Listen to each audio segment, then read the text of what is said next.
A service of KIBMradio.com, the Internet's home for an all old-time radio.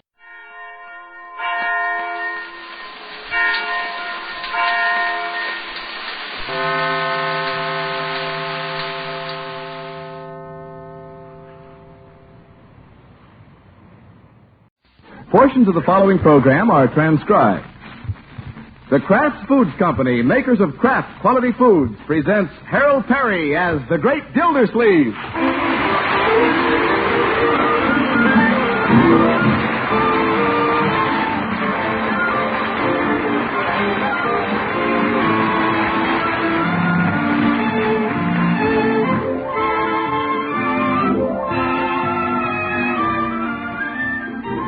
The Great Gildersleeve is brought to you by the Kraft Foods Company, makers of the famous cheese food Velveeta. Everybody goes for Velveeta's rich yet mild cheddar cheese flavor in snacks, in sandwiches, and in hot dishes. And Velveeta, you know, helps supply important food values from milk. It's as digestible as milk itself. That's why smart homemakers keep Velveeta on hand regularly to spread or slice and to melt for grand economical hot dishes. Tomorrow, get Velveeta, the cheese food of Kraft quality.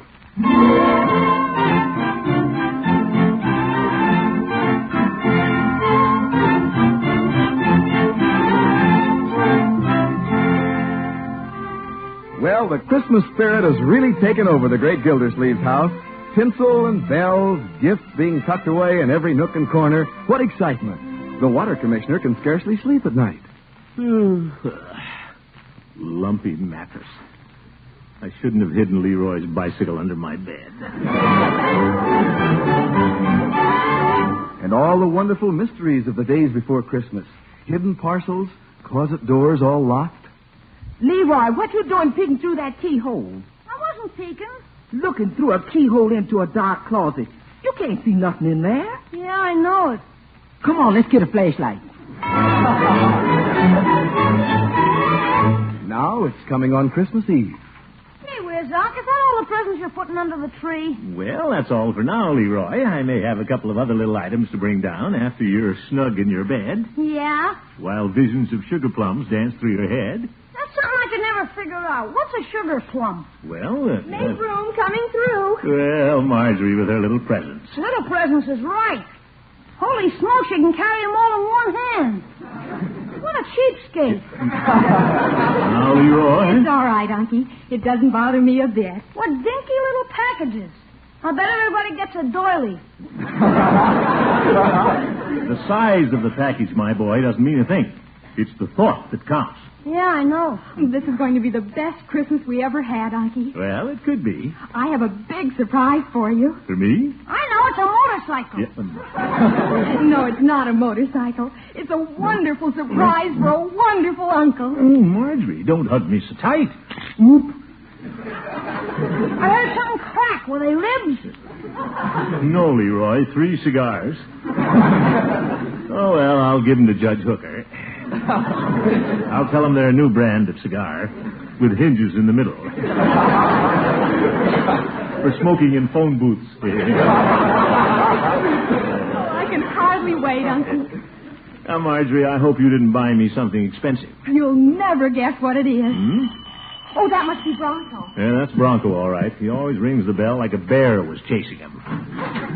Hello, Bronco. Come in. Hiya, Marge, honey. Well, come in, Bronco. Merry Christmas, Mr. Gildersleeve. Leroy. Merry Christmas to you, Bronco. Yeah, Merry Christmas, honey.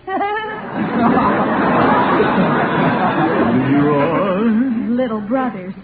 You can leave your coat on, Bronco. We're all going over to the high school auditorium tonight. Oh? They're having the Kraft Choral Club from Chicago. Wow, that's very nice, Mr. Gildersleeve. Yeah, a lot of fine voices. Beautiful music. What are they going to sing, Unc? That opera stuff? No, Leroy. Christmas carols. Bronco, I told Unky I have a surprise for him tonight. Yeah, quite a surprise. Oh? Is Bronco in on this, too? How about a little tip, Bronco? Oh, I couldn't do that, Mr. Gildersleeve. I don't know what it is, but Bertie does. Bertie?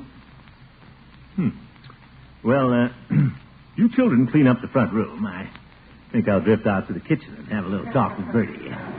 You won't get anything out of Bertie, Unky. Well, I'm not trying to, Marjorie. I just want to see Bertie about arrangements for this evening. course, it wouldn't hurt to pick up a small clue. I love Christmas. Bertie! Yes, Miss Gill, please?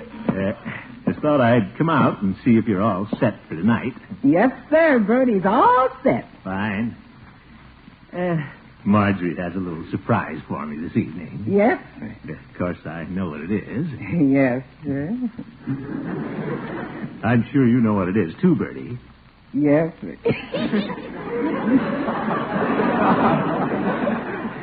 That is, you may know what it is, but just so you'll be sure, Bertie, you write what you think it is on this piece of paper, and I'll write what I know it is.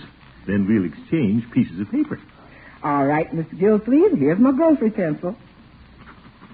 There. Now we exchange, Bertie. Yes, sir. Thank you. Let's see what Bertie wrote. You ain't crapping me.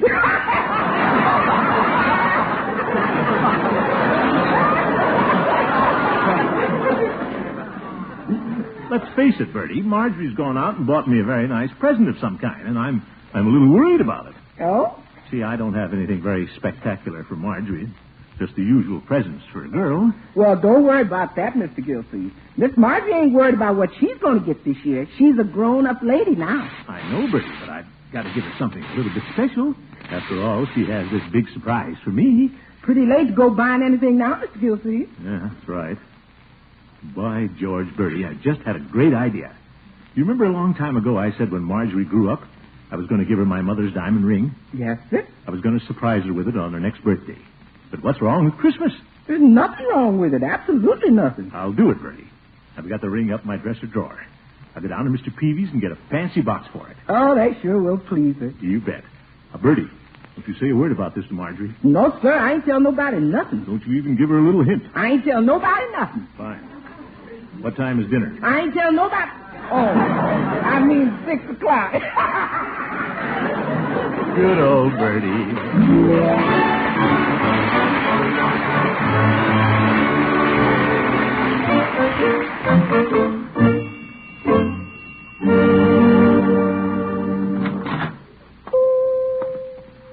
Well, hello, Peavy. Hello, Mr. Gildersleeve. What can I do for you this Christmas Eve? Peavy, I need a box. Something very fancy. Well, what would you like to have in it? Nothing, Peavy. I just want a little empty box. It's for a Christmas present. Empty box, eh?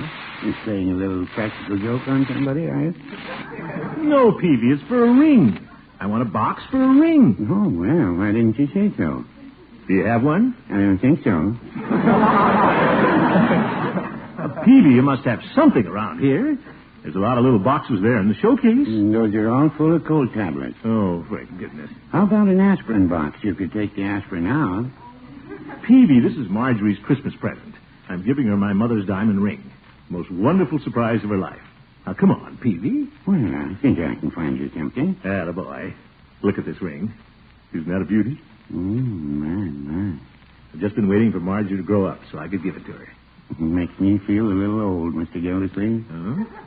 Seems like only yesterday that Marjorie was in here dangling her pigtails in a chocolate sundae. Yeah, those pigtails are up in the attic now. I kept them both. Very sweet girl, Marjorie. Yes, she is, Peavy. I was thinking this afternoon while Marjorie and Leroy and I were decorating the tree how much those children mean to me. How I've cared for them and watched them grow. Yeah, they're everything I have, Peavy. It's nice to feel that way. Makes a nice Christmas, too. All the stockings hung up by the chimney. You bet. Too bad you didn't have any children, Peavy. Only 2 stockings on your mantel. No, we have 3. Mrs. Peavy hangs up both of hers. Oh, I've got to run, Peavy. I'm picking up Miss Milford, and we're all going over to the auditorium to hear the craft chorus. Why don't you folks drop over to the house later, Peavy? Christmas Eve, you know. Well, thank you, Mr. Gildersleeve, and happy Christmas, Carol. Yeah, see you later, Peavy.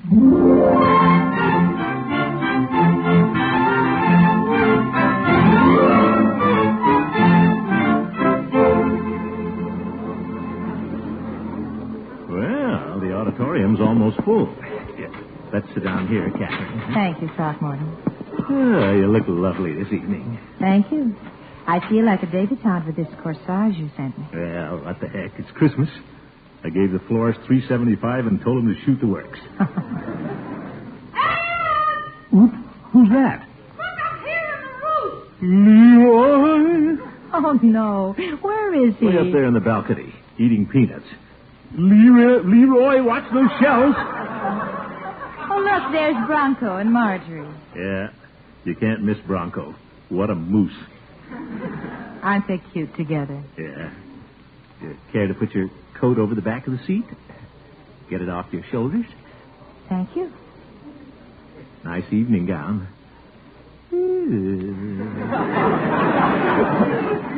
Love concerts. Throckmorton, the curtain is going up. Ladies and gentlemen, on this Christmas Eve, it is our pleasure to present the Kraft Choral Club under the direction of Gerhard Schroff.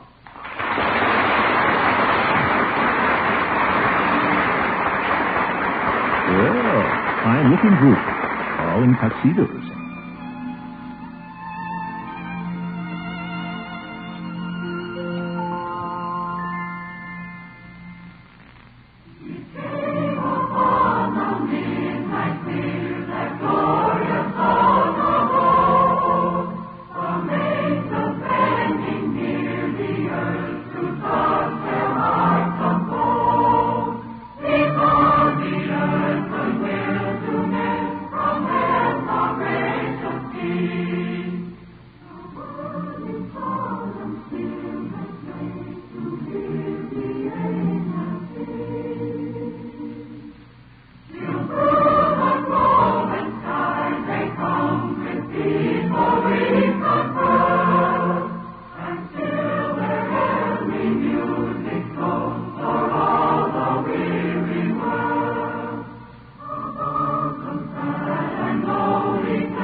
Catherine, I'm going to give you a little preview of a surprise I have for Marjorie tonight.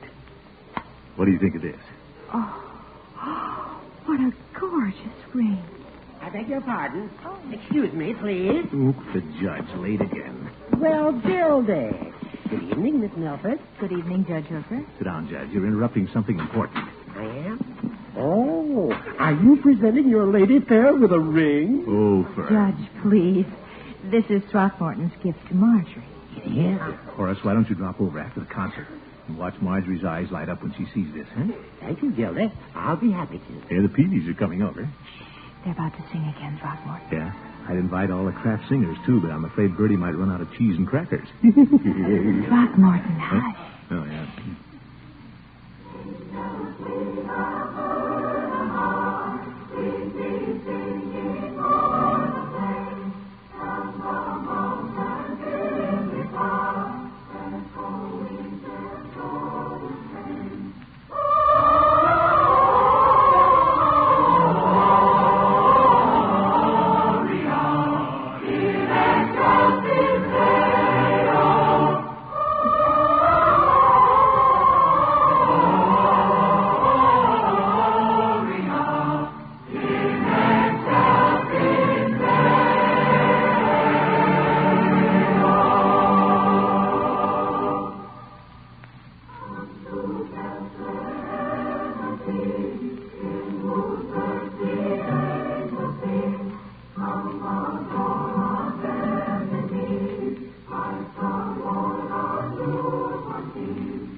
Beautiful music.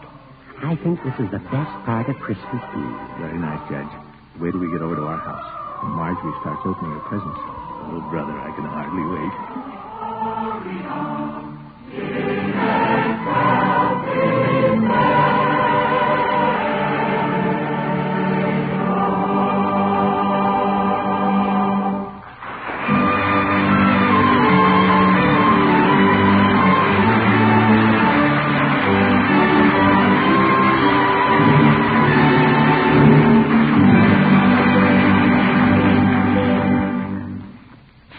The Great Gildersleeve will return in just a minute. Santa Claus season is pretty expensive, isn't it? Well, if the holiday ahead might put your food budget in the red, here's how to economize now so you'll be prepared for the splurge meals. Use up leftovers tomorrow and Friday and Saturday by dressing them up with the wonderful cheese sauce you can make with Kraft's smooth-melting cheese food Velveeta. You see, you can pour this Velveeta sauce over leftovers, ham or veal or fish, or just over toast for an economical hot main dish you can make in a jiffy. That sauce will help you economize after Christmas, too, when you serve it with the last bits of the Christmas bird. For that tasty sauce, all you do is melt 1/2 pound of Velveeta in the top of your double boiler. Then gradually stir in 1/4 cup of milk and season to taste. That's all there is to it for a sauce that'll give your main dish a grand, rich, yet mild cheddar cheese flavor. And fine nourishment, too, because Velveeta is rich in important food values from milk. So for a wide variety of hot main dishes that are really economical, use good-eating Velveeta, the cheese food that's as digestible as milk itself. When you buy, be sure you get genuine Velveeta. It's the cheese food of top quality, made only by Kraft.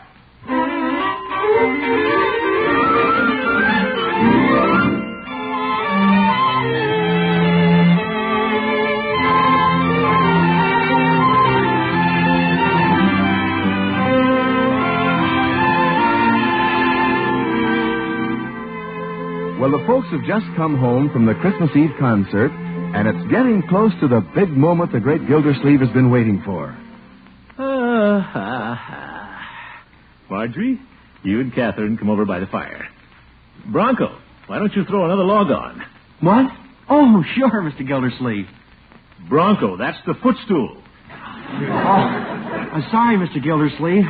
I don't know what I was thinking about. He's excited tonight, Unky. What's everybody so excited about? It's Christmas Eve, Unc. Let's light the tree and open the packages. Well, better light the tree, I guess. Where's that plug? Yeah. Get ready, everybody. Here go the lights. Oh, it's perfectly beautiful, Throckmorton. Yeah, that's quite a tree. Isn't it wonderful? Oh, it's very effective with all those lights bubbling. Well, I'm sort of a bubbly fellow, too, around Christmas time. Why shouldn't I be? Got a lot of good friends and a wonderful little family. You certainly have, Throckmorton. Yes, sir, I've raised 2 fine children, and they mean all the world to me. We go through this every year, Miss Milford. Well, I mean it. I appreciate you more and more every year. We appreciate you, too, Unc. Now let's open the presents. Yeah, let's open the presents. My surprise to you comes last, Unky. Well, I have a surprise for you, too, Marjorie, but wait a minute. We can't open presents till the others get here. What others? You mean you're expecting somebody else, Mr. Gildersleeve? Well, I invited Judge Hooker and the Peavies. But, Uncle Mort, we thought it was just to be the family and Miss Milford.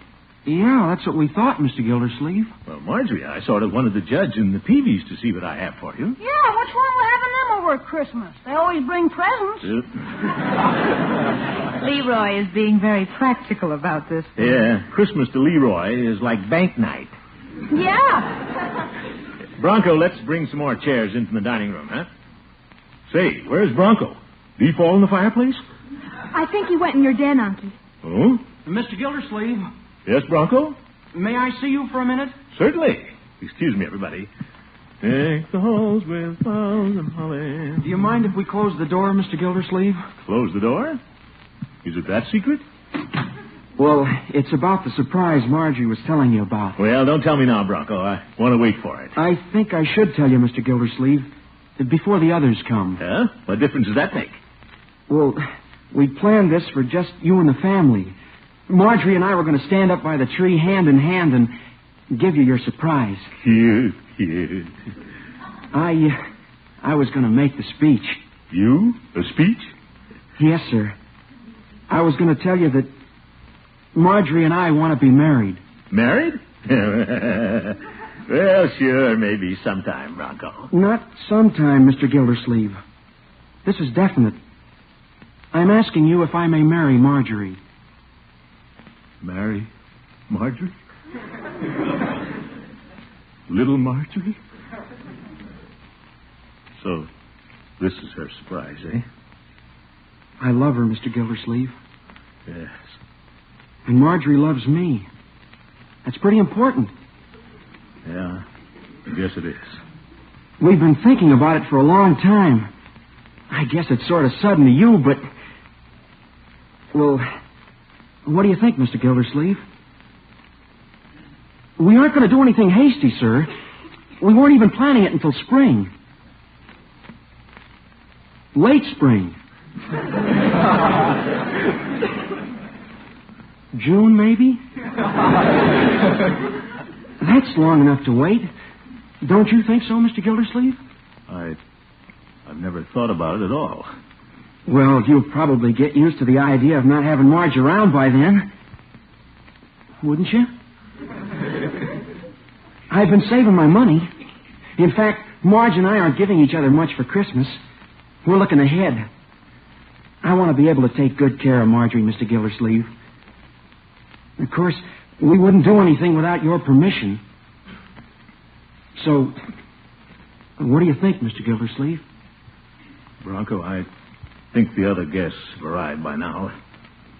You tell them I'll be out in a minute. Of course, Mr. Gildersleeve. I'll tell them.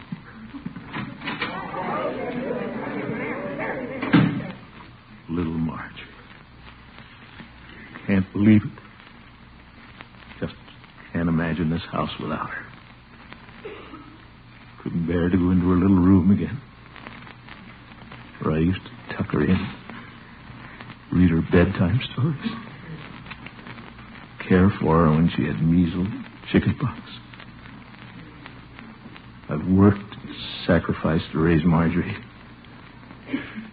Now when she means the most to me, somebody wants to take her away. That boy has his nerve. Who does he think he is? Who is it? It's Catherine Throckmorton. Oh. Judge Hooker, the Peavies are outside. Don't you think you should join the party? Well, I have some thinking to do. Catherine? Yes. Bronco and Marjorie want to get married. Oh, I suspected something like that. Isn't it wonderful? What's so wonderful about it? Why, Throckmorton, I should think you'd be very proud and happy. Happy? How would you feel if your Christmas surprise meant losing your daughter? Well, I suppose I'm thinking more about Marjorie's happiness than Bronco's. How radiant she looks tonight and what it will mean to them. Try to remember, Throckmorton, that a mother wants more than anything else to have her daughter marry a nice young man. Somebody who will be kind and good to her. Bronco will. My Marjorie. What are you going to do? I don't know. Give me a little time, Catherine.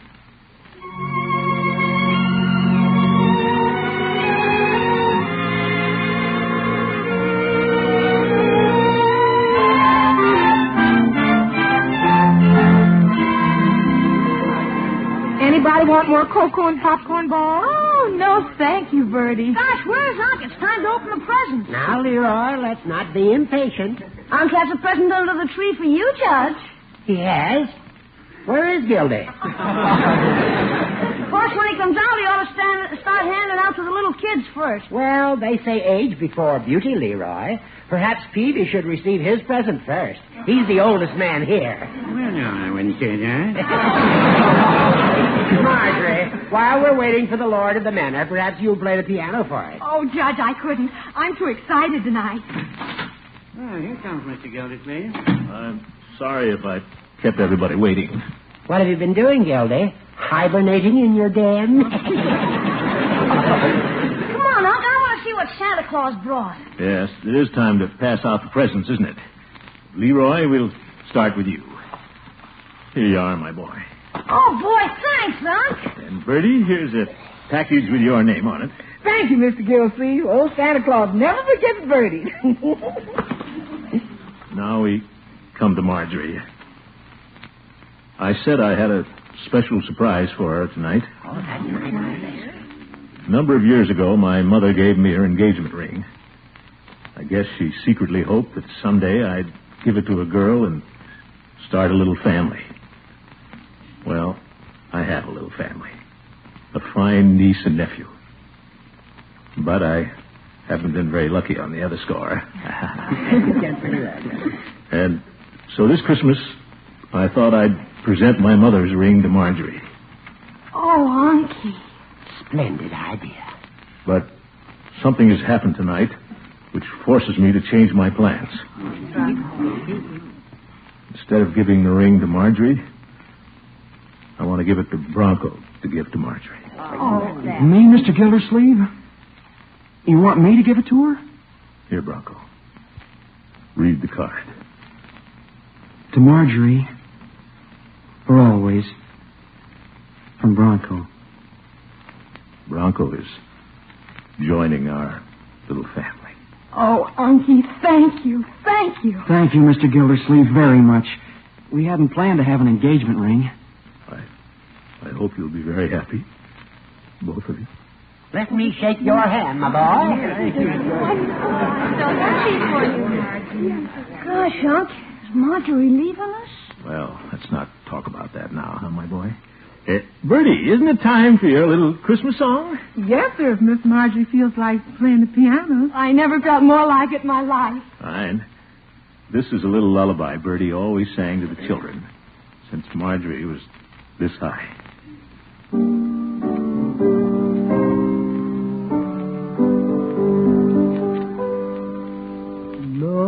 Lay thou little tiny child, bye-bye,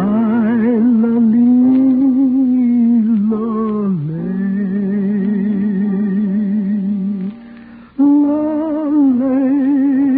thou little tiny child, bye-bye, lolly, lolly. Yes, sir. This is the best Christmas ever.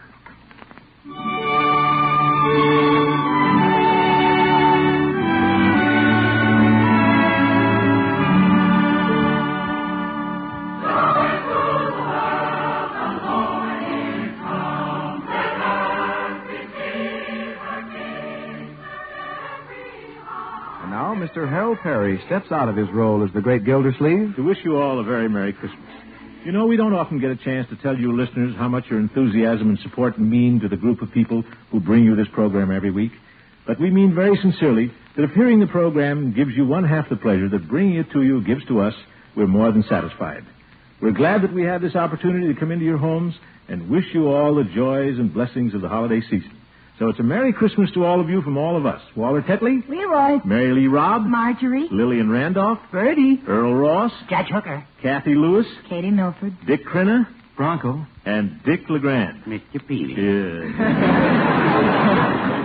And a Merry Christmas, too, from all the people behind the scenes. From Jack Meakin and the orchestra, writers Paul West, John Elliott, and Andy White. From Ray Ferguson and Monty Frazier, our engineer and sound effects artist. And from our producer-director, Fran Van Hartesveld. And, of course, these holiday greetings come to you, too, from our sponsors, the Kraft Foods Company, their representative on this program, announcer Jay Stewart, the Kraft Choral Club, and the entire family of Kraft employees. Merry Christmas, everybody, and good night.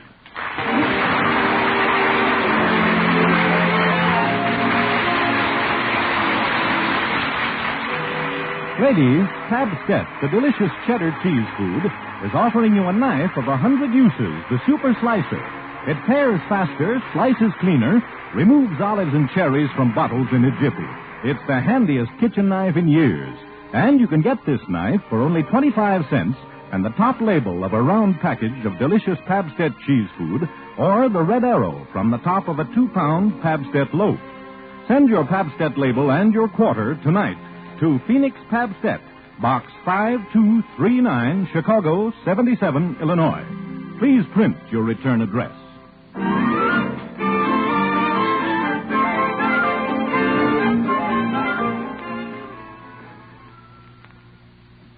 Portions of tonight's broadcast were transcribed. Break the Bank, radio's biggest money-paying show, is next on NBC.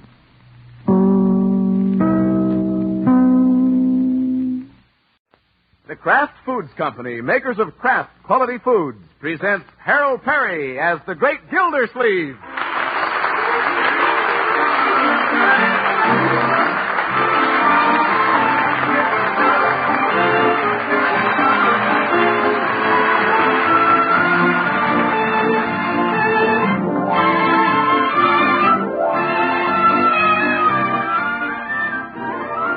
The Great Gildersleeve is brought to you by the Kraft Foods Company, makers of the famous cheese food Velveeta. Everybody goes for Velveeta's rich yet mild cheddar cheese flavor in snacks, in sandwiches, and in hot dishes. And Velveeta, you know, helps supply important food values from milk. It's as digestible as milk itself.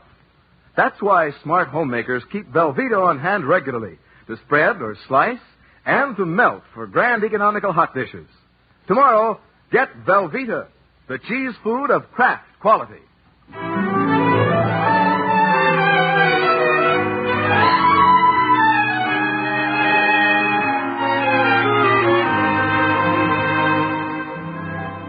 Say, looks like a family huddle in the living room of the Great Gildersleeve's house. There's Marjorie, Leroy, and Bertie, and they have photographs of Marjorie scattered all over the floor.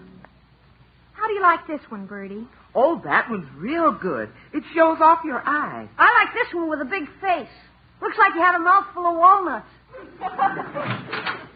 Is that you, Unky? Yeah, I'm home. Well, what's going on here? Marge's going to have a picture in the paper. We're picking one out. What's this? It's for the Summerfield Indicator, announcing the engagement. Why do they have to put it in the paper just because she gets engaged to Bronco Thompson? Well, it's traditional, my boy, to announce events of this kind. Let's see these pictures. Now, kneel down here where I can see. Wait till I get my vest out of the way. Well, I kind of like this one, the profile. Oh, I think that's awful, Unky. There's too much light on my nose. Yeah. She looks like Rudolph the Red-Nosed Reindeer. Very good, Leroy. Which one do you like? Why don't you take this one, Marge? Well, I'm not crazy about that one either. Which one is that? The one where all her teeth are showing. Look, you can count them. 2, 4, 6, 8, 10, 12. All right, Leroy. Let's not overdo it. Bertie likes the one in the evening dress. I think they're all nice. On second thought, why don't we send the paper this one of you, arranging poinsettias on the piano? But, Unky, don't you like the close-up better? Well, Marjorie, they can squeeze a close-up into one column. But with you, the poinsettias, and the piano, they'll have to give you 3 columns to get it all in. When's the picture going to be in, Miss Marjorie? Well, they want to run it tomorrow afternoon, Bertie, along with the announcement. By the way, Marjorie, what's the announcement going to say? Oh, the usual thing the society editor writes about engagements. Usual thing? Well, seems to me it deserves more than that. After all, this is no ordinary engagement. No, sir. When Miss Marjorie gets engaged, that's something special. You said it, Bertie. Don't think I want to leave an important thing like this to the society editor. Think I'd better write it myself. Oh, would you, Unky? Certainly. The bride's family's supposed to make the announcement. I'll do it right after dinner. Sure. Give it a big build-up, Unc. How about announcing it on the radio? What? Good evening, Mr. and Miss North America and all the ships at sea. Oh, Leroy. Black, Water Commissioner's niece, Clarence, the Middle Island. Oh, my goodness. Don't worry. Mr. Gildersleeve will lay it on. Now, Bertie, it'll be a short, simple, dignified announcement. Where's my typewriter and a big stack of paper?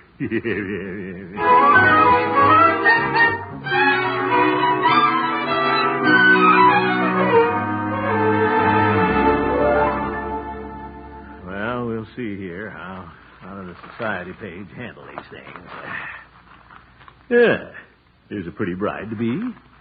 Miss Carolyn Elliott McIntyre. Think I'll pattern my announcement after hers. It's the longest. Let's see. It goes something like this. Miss Marjorie Forrester's troth told.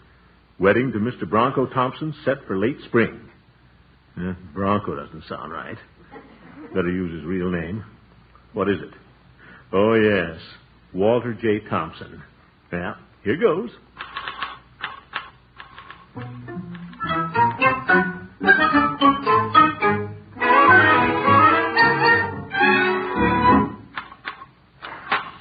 Well, let's see what I have here so far. Miss Forrester is attending Summerfield City College, where her fiancé, Mr. Thompson, graduates in June. We hope. Both young people are popular members of the younger set. Good. Let's see what I said about me. The bride-elect is the niece of Mr. Throckmorton P. Gildersleeve, City Water Commissioner. Not bad. The member of the Elks, 1724. Pretty long paragraph about me, but very interesting. Now, what can I say about Bronco's family? Never even met him. Have to go ask Bronco. Bronco? Oh, yes, Mr. Gildersleeve? May I disturb you and Marjorie a minute? Oh, sure, Mr. Gildersleeve. I was just waiting until you finished. I wanted to talk to you. Oh? My father and mother would like you and Marjorie and Leroy to drive over to Broadmoor and have dinner with us Saturday evening. Dinner? Well, fine. Isn't that wonderful, Unky? Yes, indeed. Tell them we'd be delighted, Bronco. Well, they thought it was about time the family of the bride met the family of the groom. Good idea. I was just wondering about them when I was writing this announcement. I said a few things about me, but I don't know what to say about your family. Well, Bronco's mother's a darling, Uncle Mort, and you'll like Mr. Thompson. I'm sure I will. What does your father do, Bronco? He's in the book business, Mr. Gildersleeve. Oh. We wanted to have you over sooner, but Father's out of town a lot. Sells books, eh? Yes, sir. I guess you'd call it that. Well, I'll mention that. Yeah. See you later, kiddies. All right, Mr. Gildersleeve. Bye, Unky. Too bad there isn't as much to say about Bronco's father as there is about me. But after all, what can you say about a book salesman except get your foot out of the door?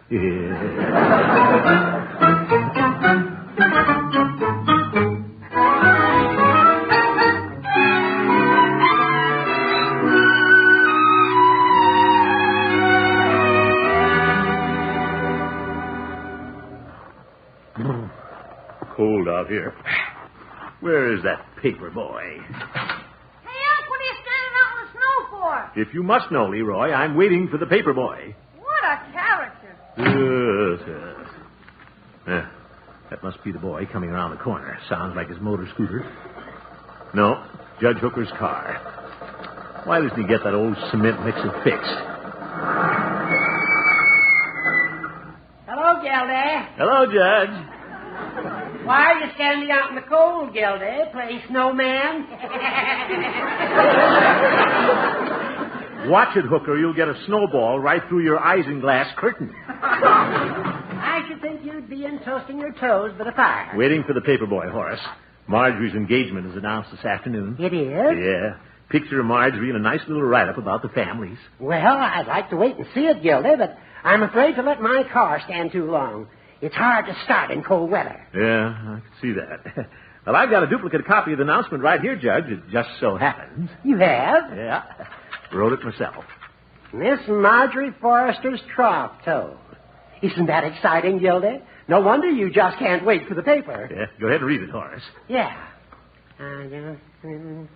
Splendid. Well said about Bronco and Marjorie. Keep reading, Judge. The bride-elect is the niece of Mr. Throckmorton P. Gildersleeve, city water commissioner and prominent civic leader. What? Read, Judge. Among his many activities, Mr. Gildersleeve is a member of a downtown businessman's club. The Jolly Boys, I presume. Well? Member of the Elks Club and an ex-member of the school board. Mr. Gildersleeve is also a patron of the opera when it comes to town. Gildy, this doesn't sound like an engagement announcement. People are always interested in the bride's family. Well, let's see what you said about the groom's family. Mr. Thompson's father is a well-known book salesman. Gildy, is that all you wrote about Bronco's father? Well, I said well-known. Can I help it if he's not as prominent as I am? We're going over to Broadmoor to have dinner with him tomorrow night. We want to be on good terms with the family. Might even buy a book from him. Dictionary or something. Oh, here's the paper boy now. Watch out, Judge. I caught it. Yeah, right in your nose. Open it up, Judge. Everybody in Summerfield will be reading this tonight. It'll be on the society page, I suppose. Chances are, Judge. Yes, here's Marjorie's picture. Let me see. Beautiful girl, Gildy. Yeah, and 3 columns. Look at there. By George, I know how to handle these things. Well, they printed the article just as you wrote it, Gildy, except for a couple of changes. What changes? The bride-elect is the niece of Throckmorton P. Gildersleeve, local water commissioner. Period. Is that all? No, there's a lot more, but it isn't about you. Let me see that. The father of the groom is Mr. Edward C. Thompson of Broadmoor, widely known collector of first editions, a noted art critic. Mr. Thompson recently returned from New York, where he's highly regarded as an authority on modern art. It seems the editor added a few pertinent facts that you didn't know about, Gillette. Well, he didn't have to cut out the fact that I'm pretty well known, too. Sounds like a very important person. I know Mr. Thompson will be just tickled pink when you buy a dictionary from him. All right, Hooker. Well, goodbye, prominent civic leader. Yes. Gildy, my car won't start. What'll I do? It's just tin and isinglass. Why don't you eat it, you old goat?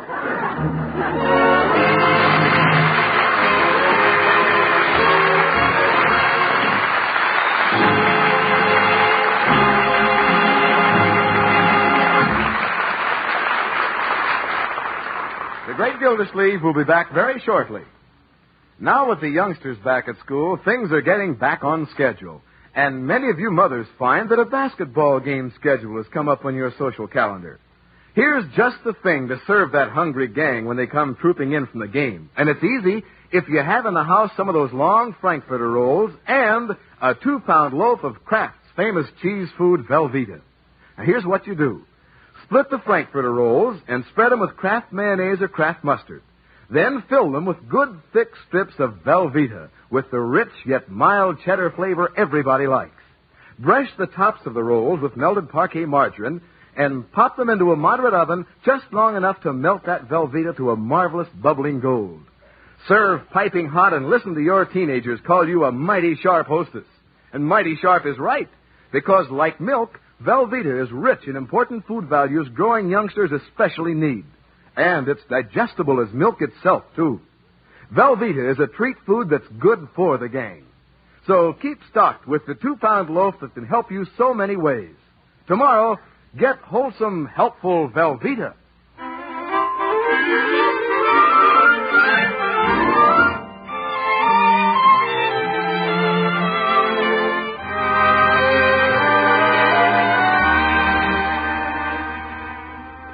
Well, it's beginning to look as though Marjorie's marrying into a family of rather important people, which comes as something of a surprise to the great Gildersleeve. He and Marjorie and Leroy are invited to the Thompsons for dinner. But is the water commissioner worried? Well... So Bronco's father is an art critic and collector of first editions, eh? Well, he won't bother me any. Guess I'd better stop in and get some better cigars, though. Hello, Peavy. Hello, Mr. Gildersleeve. What can I do for you this morning? You can give me a half dozen of your best cigars, Peavy. Very well. We're driving over to Broadmoor tonight to see Marjorie's prospective in-laws. Well, that should be an interesting experience. I see by the paper that this Mr. Thompson is quite a fellow. Well, there are a lot of things they could have said about me, but I don't go for that publicity stuff. Paper says he's a collector of first editions and an authority on modern art. Well? What are you two going to talk about? I don't see any problem there, Peavy. There's no reason why I can't carry on an intelligent conversation with an intellectual like Mr. Thompson. Well, no, I wouldn't say that. What do you mean? Well, if you're like most businessmen and don't follow the arts too closely, conversation could be a problem. I know it would with me. Well, Peavy, he can talk about his work and I can talk about mine. I can talk about water for hours without running dry. Right, yes. Naturally, I'm no authority on the arts. I'm sure Mr. Thompson won't expect me to be. No, I guess you won't. You'll naturally assume that I've been too busy with my own affairs to learn much about first editions. Yes, I guess you will. And if I don't know anything about this modern art, he'll understand. Well, he couldn't expect it of the water commissioner. Oh, he couldn't, eh? What does he think I am, a dunderhead? How's that? What does he think he's going to do? Talk about art all evening and embarrass me in front of Marjorie? I wouldn't have that happen to my niece for anything. Oh, no, you wouldn't want that to happen. By George, Peavy, do you know what I'm going to do? Stay home? Yeah. No, Peavy. I'm going to borrow Marjorie's library card and bone up on first editions and modern art. What do you think of that? My.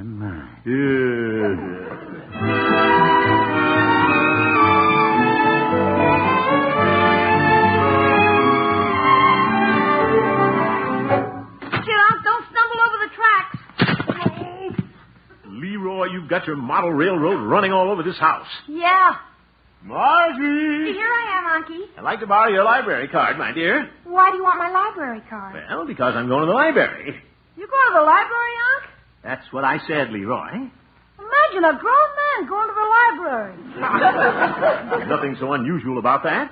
For you? Are you kidding? Leroy. Here's the card, Uncle Mort. But can't you go some other time? There's a lot to do before we go to the Thompsons. Well, I'd like to spend a couple of hours in the library before I have my first talk with your future father-in-law. Why, Unky? Well, I'd like to browse through some of the books on modern art. After all, first impressions are important, and I want our little family to make a good impression for your sake. But he won't expect you to know anything about art. That's what I resent. That's exactly why I'm going to the library. Oh, but Unky, their family is different from ours. Why, even Bronco knew all about the modern painters by the time he was 10. He did? So what does it get him? Since he was 10, eh? Leroy. Yeah, Unc. Get your overshoes and your little stocking cap. You're going to the library with me. Oh, for corn's sake.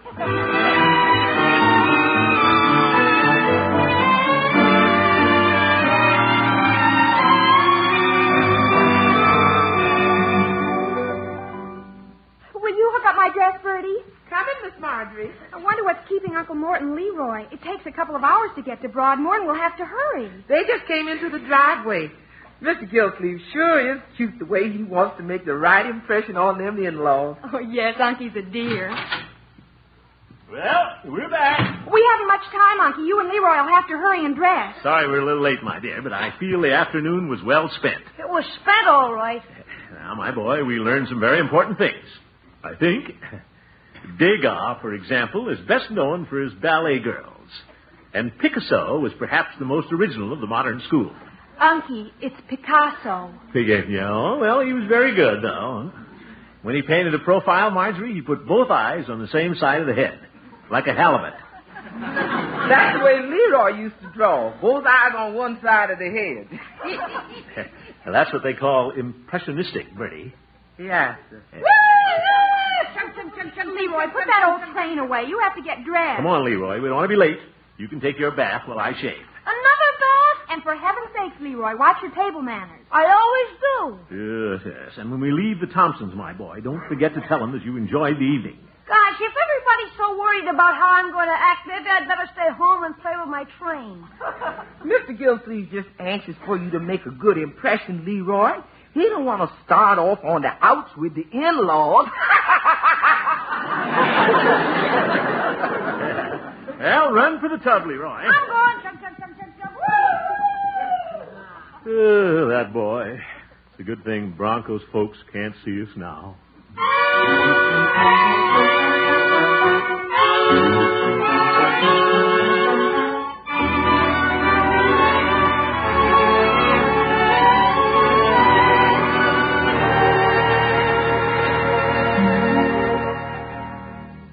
Now, don't worry, Mother. You're going to like Mr. Gildersleeve. Well, I hope so. Oh, he's a very nice fella. He's always been swell to me. Well, he should be, Bronco.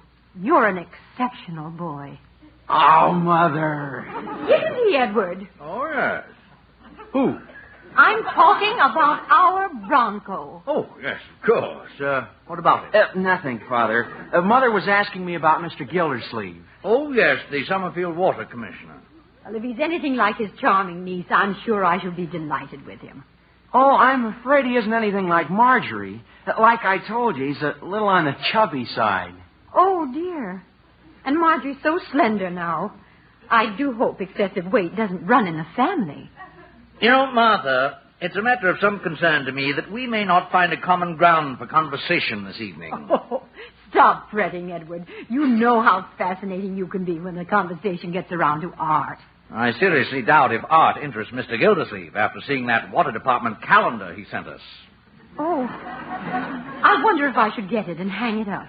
I put it out in the garage. Don't bother. I put it in the ash can.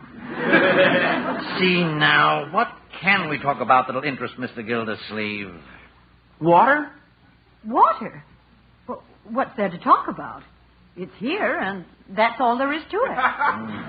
Yes, I suppose so. But perhaps I can think of some questions about it to keep the conversation going.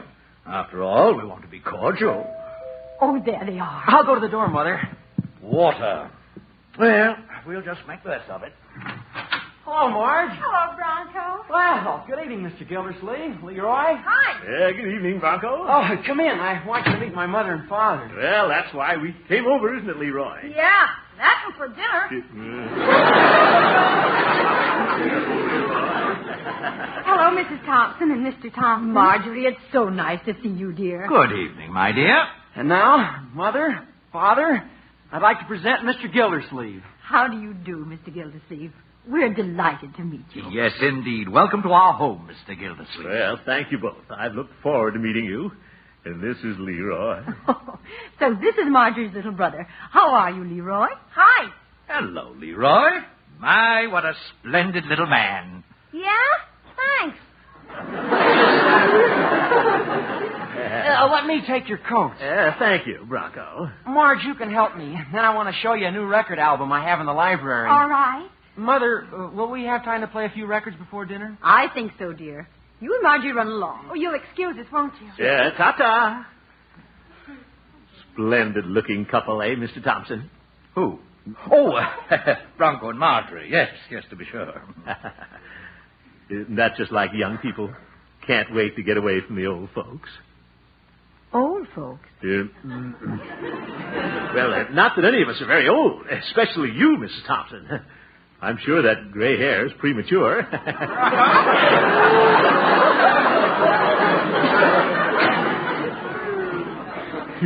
Bad start.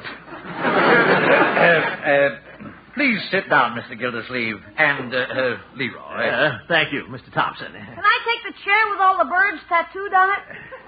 Leroy, that's needlepoint. I should have left that boy at home. You just make yourself at home, Leroy.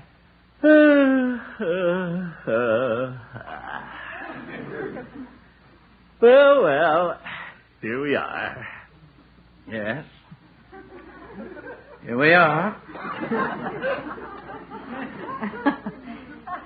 We really should have had your family over before, Mr. Gildersleeve. Oh, no. We should have had you over before. Well, anyway, here we are. Yes, indeed. Mr. Thompson, I understand you're quite an art connoisseur. Well, I've dealt in the moderns, impressionistic and post-impressionistic for a number of years, but I imagine mine is a prosaic life compared to anything as exciting as your field.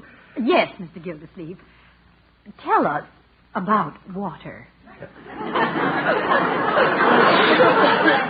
Well, there isn't much to tell. Oh, on the contrary, there must be many fascinating facts about water. Strange thing, really. Water everywhere, and we never give it a thought. Well, getting it everywhere takes a little doing, Mr. Thompson. Oh, it must. It's been a dreadful problem in New York. Yeah, they couldn't even take baths. Mr. Gildersleeve, how long do you think we'll have all the water we want? Well, I'd say as long as Mr. Thompson pays his bill, I guess.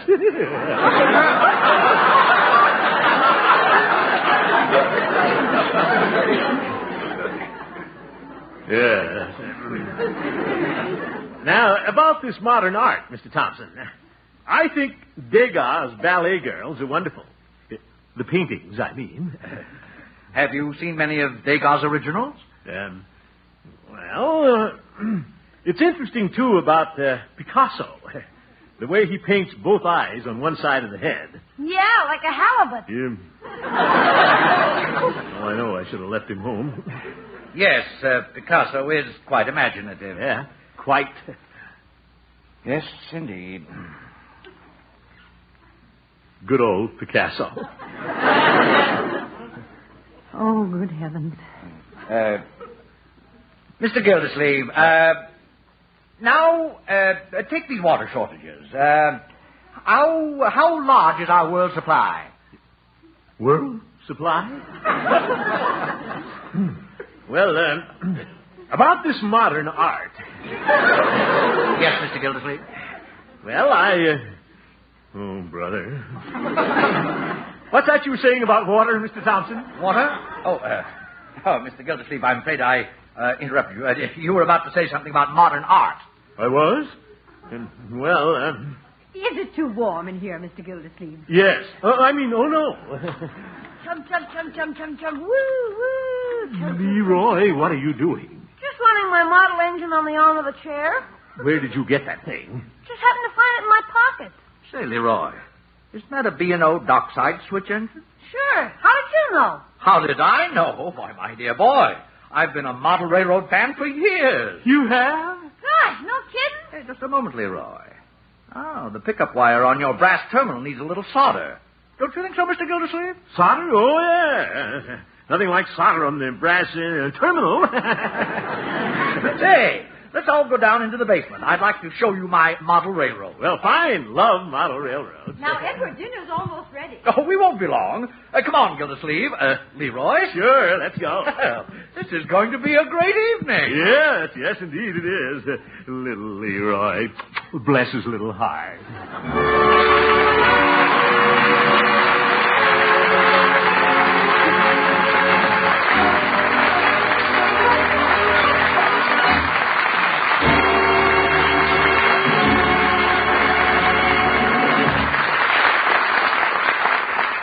The Great Gildersleeve will be back in just a minute. You smart mothers know that when it comes to this nutrition business, there are really only two kinds of foods. There are the foods that are filler-uppers and the foods that are builder-uppers. You give the folks both kinds every day, making sure that your menus include plenty of the builder-uppers. One of these builder-uppers is Kraft's famous cheese food Velveeta, because it helps supply such fine nourishment from milk. For instance, Velveeta helps give the folks protein for strong muscles, minerals that help build sound teeth and bones, and vitamins needed for normal growth. What's more, Velveeta is digestible as milk itself. So let the snacks at your house be Velveeta snacks. Serve your vegetables with a golden sauce you make with smooth melting Velveeta. Tomorrow, get it in the 2-pound loaf. The swell builder-upper food the whole family likes. Kraft's famous Velveeta.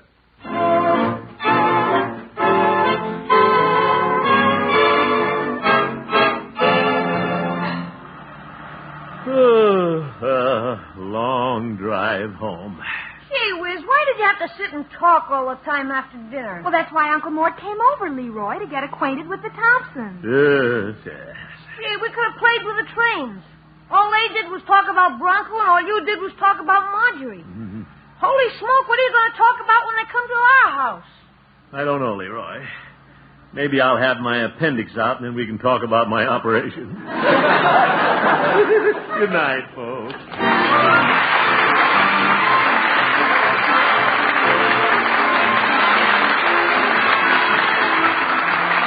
The Great Gildersleeve is played by Harold Perry. The show was written by Paul West, John Elliott, and Andy White, with music by Jack Meakin. Included in the cast are Walter Kentley, Mary Lee Robb, Lillian Randolph, Earl Ross, and Dick LeGrand. This is Jay Stewart saying goodnight for the Kraft Foods Company, makers of the famous line of Kraft quality food products. Be sure to listen in next Wednesday and every Wednesday for the further adventures of the Great Gildersleeve. Good night.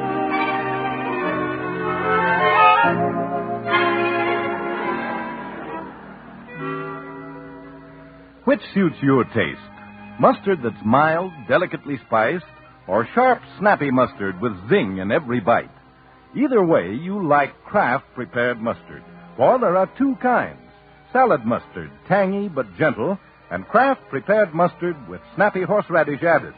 Have both on hand for different tastes, different uses. Either works magic in bringing out hidden flavor. For when you add a little mustard, you add a lot of tang. Get Kraft prepared mustard.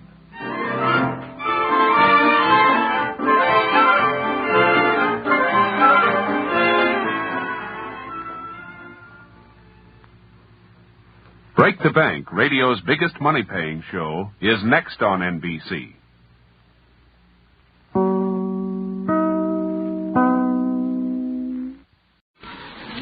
The Kraft Foods Company, makers of Kraft quality foods, presents Harold Perry as the Great Gildersleeve.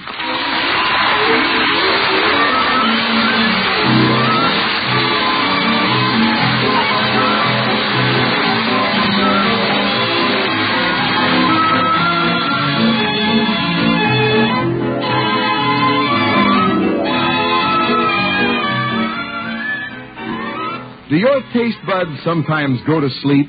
Do you get that hunger for something that's just a little tastier and more exciting? Then try sharpening up your menu with Pabst-ett, the pasteurized processed cheese food that has that real cheddar flavor. You can get golden or pimento Pabst-ett in a round, handy-sized package. But once you've tried Pabst-ett, you'll want to buy the economical 2-pound loaf. Remember, it's the pasteurized processed cheese food with that real cheddar flavor. Get Pabst-ett for delicately different cheddar goodness.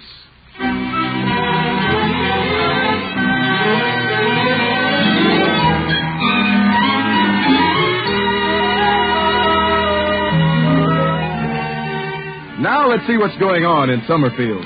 A couple of weeks ago, the great Gildersleeve was introduced to his niece Marjorie's future in-laws, Mr. and Mrs. Thompson. It wasn't exactly love at first sight. That Mrs. Thompson. I never trust a woman who wears glasses on a chain. Lights on in the living room. Marjorie must have company. Probably Bronco Thompson. I'll be glad when they get married, and I can have the living room back again. Of course, I'll have Bronco's mother, too. Can't win. Hey, Unc. Leroy, what are you doing hiding out here in the bushes? I'm making money. Bronco gave me a quarter to stay out of the living room. They're talking in there. Oh? You can see them through the porch railing. I don't want to look, Leroy. Where can you see them? Right here. They're sitting by the fire. Huh? All they do is talk. What do they talk about? Never mind. Get your bicycle off the front walk and put it in the garage. Okay. Get on, Unc. I'll push you down the driveway. No, thank you. I'll carry in the garbage can. Wonder what Bronco and Marjorie are talking about.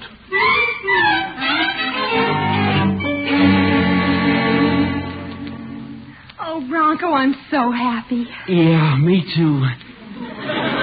Just think, Marge, we're going to be able to sit together and look at the fire all the rest of our lives. Uh-huh. Only one thing bothers me, Marge. What is it, Bronco? Does Mr. Gildersleeve like my mother and father? Well, of course he does. Well, we promised each other, Marge, that we'd tell each other everything, and I intend to keep my promise. But... I'm going to speak the truth. I'm worried. About what? Well, Mr. Gildersleeve came over to our house and met my mother and father, and that was the end. The end? Marge, my mother's wondering why he hasn't invited them over to your house.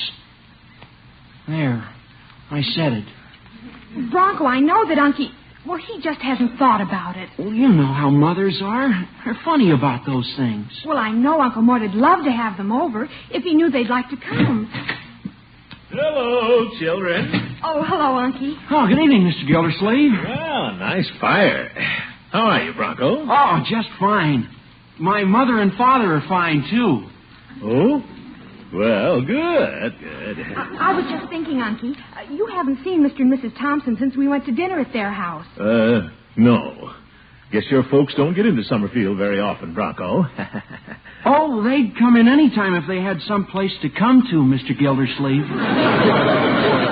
Well, there's a lot of interesting spots in Summerfield. We have a fine library, lots of books, a zoo. The park is nice, too, in the summer. Uncle Mort, Bronco means they'd come in if they had an invitation. Oh, well, they can always come in and see us anytime at all. Mr. Gildersleeve, I hope you'll forgive me, but how about Tuesday? Tuesday? Well, I think I'd better check my calendar, Bronco. Let's see. What do I do on Tuesday night? You read the paper, listen to Fibber McGee and Molly, and go to bed. I'll tell you what I'll do, Bronco. I'll phone your mother tomorrow, and we'll make a definite date. Oh, fine, Mr. Gildersleeve. That'll be dandy. Yeah, just peachy.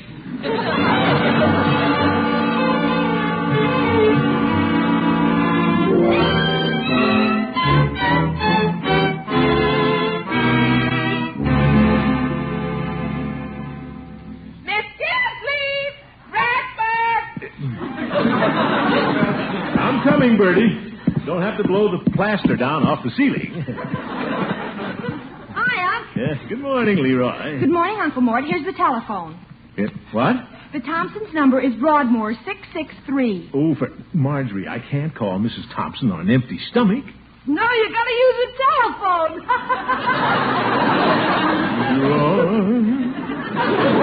Uncle Mort, you promised Bronco you'd call his mother this morning and make a date for him to come over, and now you're not going to get out of it. Are they coming over here? Well, they most certainly are. Oh, for corn's sake.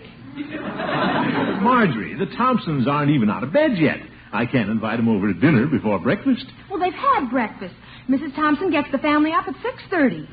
She would. Breakfast is at 7. She washes the dishes at 7:30. Beds are made at 7:45, and by 8 o'clock she has the housework done. It's now 8:15. Well, I can't call her now. I might get her right in the middle of lunch. All right, give me the telephone.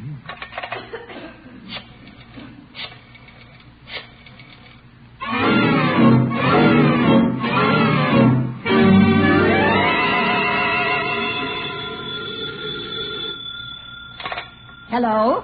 Hello, is this Mrs. Thompson? Yes, it is.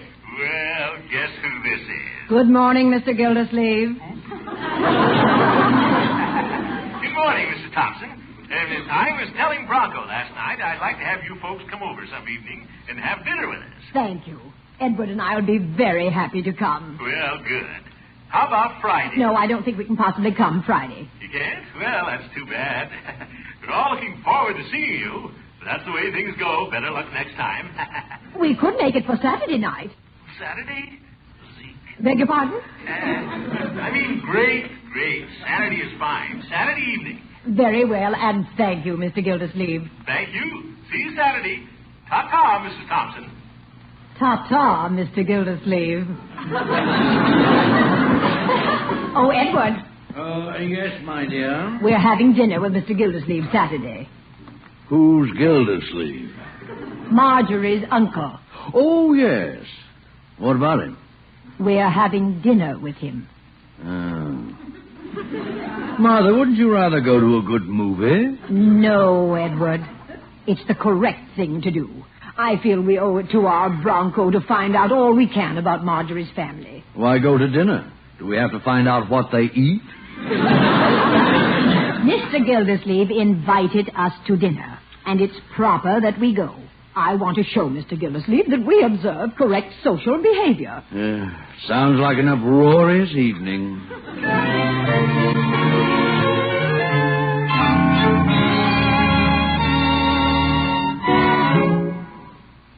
Bertie!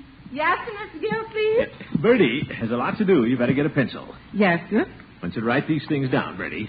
I'm having Mr. and Mrs. Thompson over Saturday for dinner and the evening. It's going to be extra special. Yes, sir. I'm ready. What's going to happen? Well, first of all, we'll have dinner. Shall I write that down? No, Bertie, we always have dinner. I want you to write down what we're going to have for dinner. How about a nice standing rib roast? All right. I got it. Now, let's see. You take it from there, Bertie. Fix up the best dinner you ever cooked. Outdo yourself. Outdo myself. I'll write that down.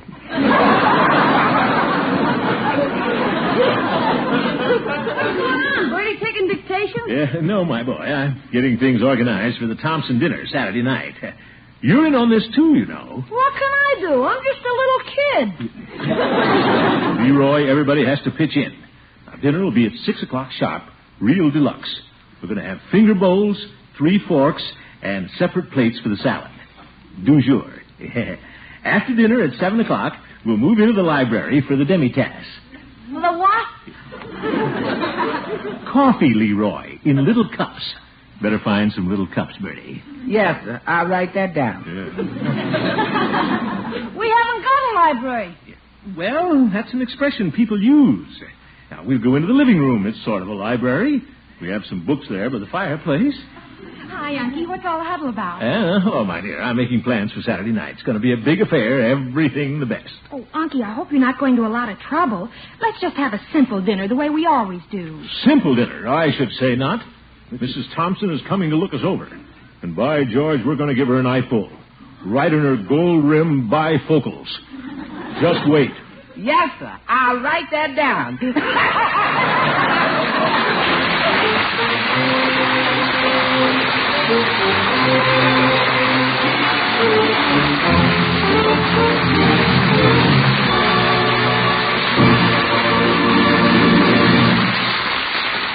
The Great Gildersleeve will be back in just a minute. Here's a way to make a homey dish into a treat for a king. It's only sliced hard-boiled eggs on buttered toast until you cover each serving with Pabstet cheese food melted into a smooth golden sauce. Then it's eggs Pabstet. Serve with soup and salad and you have a company dinner in a jiffy, or a royal family meal that's quick to get, easy on the budget. Yes, that's one thing that's wonderful about wholesome, delicious Pabstet. It has so many uses. Spreads easily at room temperature for sandwiches and cracker snacks. Cuts into firm wedges when chilled for salads and cheese plates. Melts smoothly into tempting sauces for rarebits, vegetables au gratin, casserole dishes. And any way you use it, spread, sliced, or melted, it's delicious. For Pabstet's delicately different flavor comes from genuine aged cheddar cheese of real distinction. Next time you shop, get the mild cheese food with the real cheddar flavor. Get Pabstet in a round package. Or better still, save money by buying the economical 2-pound loaf.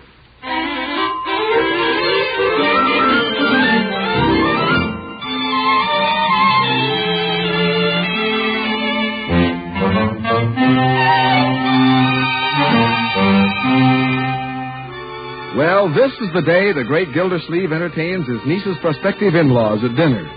And no host has ever prepared for an important occasion with more elaborate care. Hi, Unc, where you been? Is this going to be an interview, Leroy? Downtown. Where's Marjorie? She went to the beauty parlor. She's getting a complete overhaul. What'd you bring home, Unc? This is a book, my boy. A very interesting book called Etiquette by Emily Post. What is it, a mystery story? Probably a mystery to you, my boy. This is a complete guide to good manners for the entire family. We've got to be on our toes, Leroy. You, Bertie, and all of us. This may be a rough night. There's no use in a little kid sitting around here after dinner. Can I go over to Piggy's house? No, Leroy. We don't go off and leave our guests, no matter how much we'd like to. But, Unc. I'm going to need you here tonight, my boy. Are you kidding? I'm not kidding. When we have coffee in the living room, I thought you might build a big fire in the fireplace. Oh, boy. Yeah. Then I might call on you to play a piece on the piano. Oh, brother. Leroy, you know how hard it is to talk to the Thompsons. We may even show home movies. Yeah? What with? Well, went over this afternoon and borrowed Judge Hooker's projector. Keen, Unc. You gonna rent a Hopalong Cassidy film? Yeah, well, no. I'm going to show the movies I took last summer of the Ridge Falls Waterworks. Keen. Run along, Leroy. Want to see what Emily Post says. I know what's correct. But it won't do any harm to double check. Now, let's see what's correct. Invitations and regrets. Wish the Thompsons would send regrets. Balls and dances. Preparations for weddings. Hey, this book will come in handy there. Christenings. Love christenings. The well-appointed house. Well, we're all right on appointments. I borrowed Katie's silver candlesticks and Peavy's picture of Washington crossing the Delaware. Formal dinners. Here we are. Oh, Bertie! You call me, Miss Gilsey? Yes, Bertie. Everything coming along all right out in the kitchen? Yes, sir. But I couldn't get that standing rib roast you wanted. Oh? No standing ribs, eh? So I settled for a rump roast. Yeah. Well, I hope that's okay. Yeah. Rump roast is fine ordinarily, Bertie, but for a formal-type dinner like this, certain meats are prescribed. Yes, sir. For instance, Emily Post recommends rack of lamb. Lamb, huh? Mm-hmm. Mr. Gilsleeve, which part is the rack? Well, the rack is, it's the part that, Bertie, why don't you take the rump roast back and talk to the butcher about that, huh? Well, Bertie's got a lot to do, but I guess she can do that, too. Yeah, fine, Bertie. We want to observe all the little niceties prescribed for such an occasion, don't we? What other little niceties have you got in mind, Mr. Gilsleeve? Well, we might just refresh ourselves on a few things here. Both of us. For instance, Emily Post says when you clear the table for dessert... I'll take care of clearing the table, Mr. Gilsleeve. Bertie knows how to load it, and she knows how to unload it. Miss Emily Post may know all about them little niceties, but when all is said and done, Bertie gets to dinner. Oh, yes, I know that. It's up to Bertie. Miss Emily Post may know how to serve it, but when all is said and done, it's up to Bertie. Now, Bertie? Miss Emily Post can write all the books she wants to, but when all is said and done, you know who it's up to, Mr. Gilsleeve? Yes, Bertie. That's right, it's up to Bertie.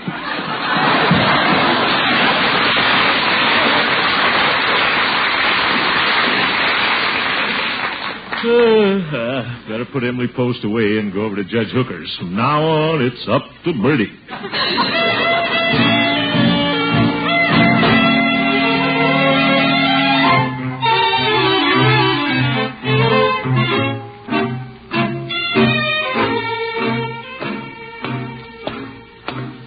Well, the judge's shrubbery needs pruning. Wonder why the old goat doesn't come out and nibble it off. Yeah, I like that. You can hardly see the picket fence. What a way to keep a gate closed, tied with rope.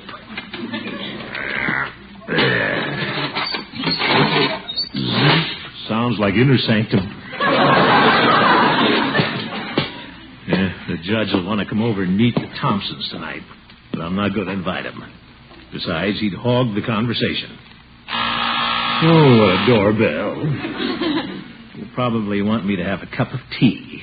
I can hear him just now. Well, come in, Gildy. I was just brewing a pot of tea. Well, come in, Gildy. I was just brewing a pot of tea. I knew it. What? Nothing, Horace. I only have a minute. Oh, you want the movie projector, don't you, Gildy? That's right, Judge. Very kind of you to lend it to me. Not at all, old friend. I have it right here. Showing home movies is an ideal way to entertain friends for an evening. Are you having anyone other than Bronco's family, Gildy? No, Horace. I'm just returning an obligation. Of course. I've never had the pleasure of meeting Marjorie's future in-laws. Well, they're pretty cultured people, Judge. Just the type I feel most at home with. Sorry, Judge, but you know our dining room suite has only 6 chairs. Oh. Well, Mr. and Mrs. Thompson, Bronco and Marjorie, that's 4. Leroy and you. That's 6, Judge. 6. And it's not the kind of a dinner where you can just drag up a piano stool and pitch in. Oh, of course not. But in such a case, serving buffet style is in good Emily Post tradition. Well, Emily Post is not in charge tonight. It's up to Bertie. Now, if you'll just let me have your little projector. Oh, yes, Gildy. Have you ever operated one of these machines? No, but I'll get the hang of it, Judge. It just occurred to me that since you're using my projector, perhaps I should join the party and operate the machine for you. Oh, my goodness, Judge. Come on over after dinner and meet the Thompsons if you must. Oh, thank you. My, I never battled so hard to get an invitation, but I won. Well, I should have known better than to lock horns with an old goat. But remember, after dinner, Judge.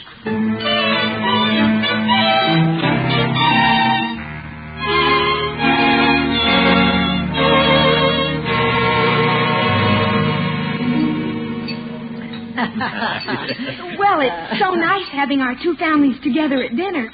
Isn't it, Unky? Oh, yes, indeed, Margie. I've been wanting to pay Mr. and Mrs. Thompson back ever since they had us over at their house. The roast was wonderful, Gildersleeve. I enjoy a good rump roast. Well, we were going to have rack of lamb, but they ran out of racks. Oh. Would anybody care for another helping of chocolate mousse? I would. Sit down, Leroy. Wonderful. Fine, Mr. Thompson. I'll have Bertie bring it right in. Bertie! No more mousse, thank you. Oh? I'm afraid Edward was still talking about the roast, Mr. Gildersleeve. Oh. Did you call me, Mr. Gildersleeve? Yes, Bertie. I thought perhaps somebody would like more of the moose. How about you, Mrs. Thompson? Oh, good heavens, no, Mr. Gildersleeve. One must watch one's figure, you know. Well, I wouldn't worry about that if I were you. You have a very girlish figure for your age. Thank you. No more moose, then? Oh, Bronco? Oh, no thanks, Mr. Gildersleeve. Yeah, guess not, Bertie. Nobody else wants any, what? Leroy. I'm sitting down. Growing boy. Bertie, I must tell you how very much we enjoyed your delightful dinner. It was simply delicious. Well, thank you, ma'am. Yes, Bertie, wonderful. Excellent. Don't you agree, Mother? I just said so, Edward. Oh, yes, of course. All of us enjoy Bertie's cooking. You're all nice to say that. Today when Mr. Gildersleeve started waving Emily Post at me, I said Emily Post can write all the books she wants to. And when all said and done, it's up to Bertie. Shall we adjourn to the living room for black coffee?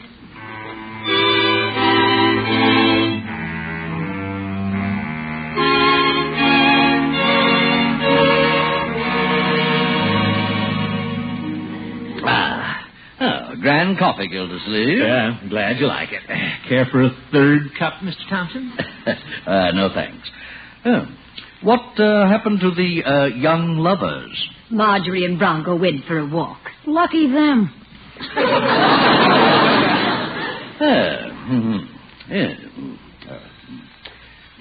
Nice and quiet in here. Yes, since Judge Hooker went for a drink of water. Yes, indeed. It's quiet. As I was saying, Mr. Thompson, I made no secret of my desire to make your acquaintance this evening. I insisted on coming. Oh, I see. The judge is an old family friend, Mr. Thompson. Lawyer. I understand you are interested in first editions. Well, I once saw a first edition of Poor Richard's Almanac, and it seems to me... Excuse me, Miss Thompson. Yes, Bertie? You admired my dinner so much, I thought you'd like one of my personal recipes, and I wrote it down for you. Oh, how thoughtful. Isn't it, Edward? What? Oh, excellent, delicious dinner. And it seems to me that Benjamin Franklin should have used... I call it Bertie's potluck cake. Yeah, all right, Bertie. Bertie, she can read it later. Yes, sir. And it seems to me, Mr. Thompson, that Franklin's Poor Richard... You try it, Miss Thompson. Let me know how you make out. Thank you, Bertie. Getting back to Poor Richard's Almanac... Judge, you and Bertie are hogging the conversation. Oh? Well, when does the feature film start? Yes, let's see the home movies, Gildersleeve. Well, Leroy built such a big fire, I'm afraid it's too bright in here at the moment. So while we're waiting, Leroy might entertain us by playing a piece on the piano. Leroy? Does Leroy play? Well, I love good music. Go ahead, Leroy. Okay. I will now play a little Tchaikovsky. The boy loves Tchaikovsky. You hear that, Edward? Isn't it marvelous? Huh? Oh, yes, delightful dinner. I hope he hits that C sharp. C sharp, Leroy. Yeah, I'll start over. 6 years he's been making the same mistake. Zeke. I'll get it this time. He's nervous, I guess, folks. Never mind, Leroy. Pour some water on the fire and we'll have the movies.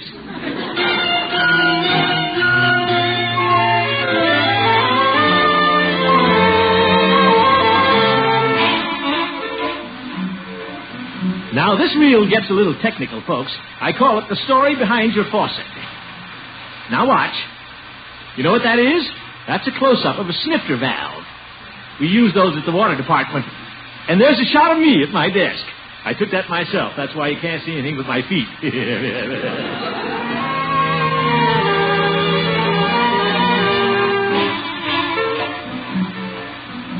Now, that's a view of the Big Ridge Dam.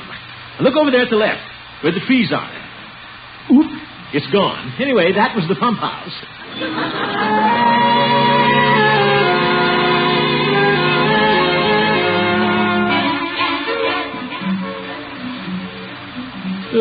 I took more movies of the waterworks than I thought. but everybody seems fascinated. That's a girl walking along there. I don't know who it is. She was hitchhiking on the road to Ridge Falls. There's a good view now, but it's blurred. Somebody walked in front of the camera. I think it was Jesse Campbell. The excavation you see right now is they were laying some new pipe. And right there you see a piece of the pipe. It's behind the log. Now here's the water tank, full of water, with the sun going down behind it. Kind of dramatic. Well, I guess that's all. It's a very interesting trip. Turn on the lights, Leroy. Okay. Well, how'd everybody like the movies? Oh, they're all asleep. Yeah, I woke up just in time. What an evening. Gildersleeve, you're a big flop. You've disgraced little Marjorie. Hey, Mr. Thompson's waking up. I've never been so embarrassed in my life. Martha, turn over on your side. You're snoring again.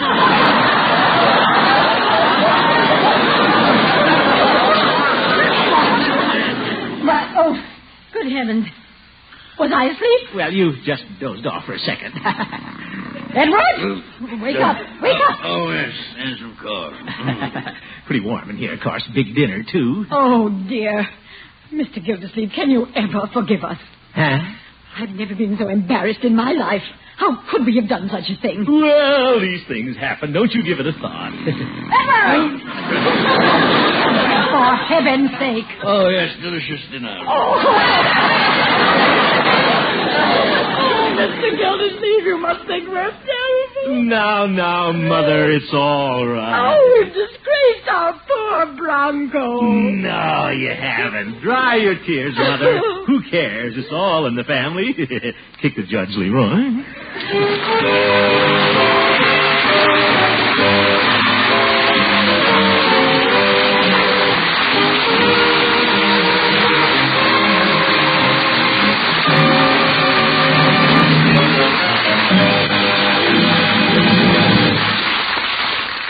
We'll return to the great Gildersleeve very shortly. When you're shopping tomorrow, remember to add something rich and delicately different to your family diet. Get Pabstet, the pasteurized processed cheese food that has that real cheddar flavor. Get golden or pimento Pabstet in the familiar round package. Better yet, save money by buying the economical 2-pound loaf. Then watch your family tear into this delicately different cheddar cheese food. Get Pabstet tomorrow.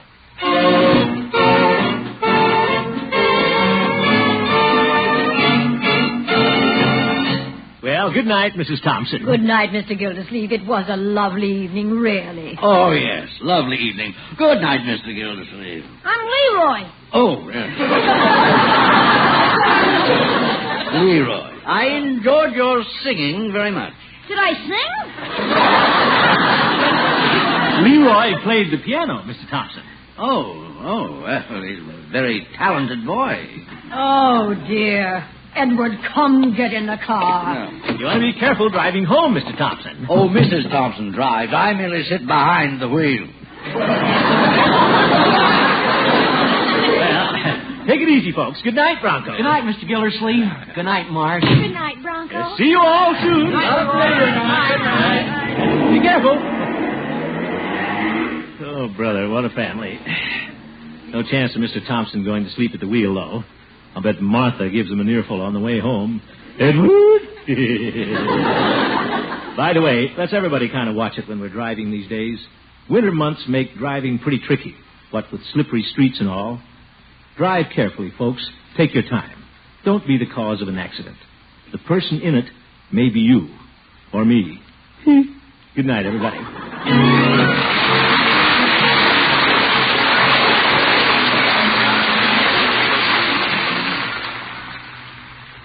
Break the Bank, radio's biggest money-paying show, is next on NBC.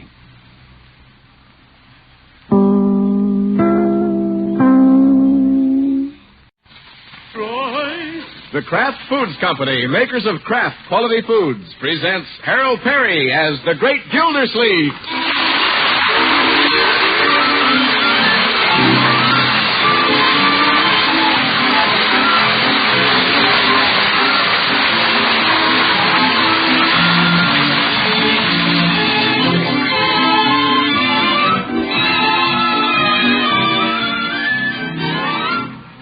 many cheese foods on the market today, but only one Pabst-ett, the delicately different pasteurized processed cheese food with that real cheddar flavor.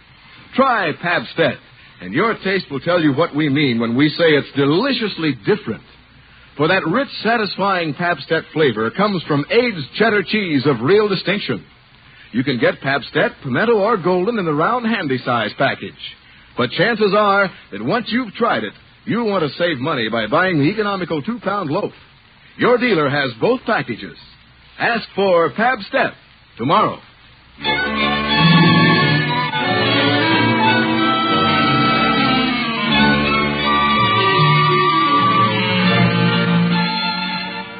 Well, it's the family's night out at the great Gildersleeve's house. His nephew Leroy took off for the library. His niece Marjorie just went out the door with her fiancé Bronco Thompson. And now the great man himself takes his leave and heads down the front steps. Night air smells good. Somebody's cooking sauerkraut.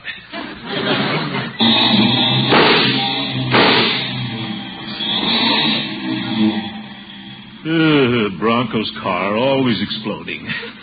I'll bet that boy doesn't use a starter on that car. He just lights a fuse. Is that you, Unky? Yes, Marjorie. Can we give you a ride, Mr. Gildersleeve? Ride? No, Bronco. I'm just going down to the bowling alley.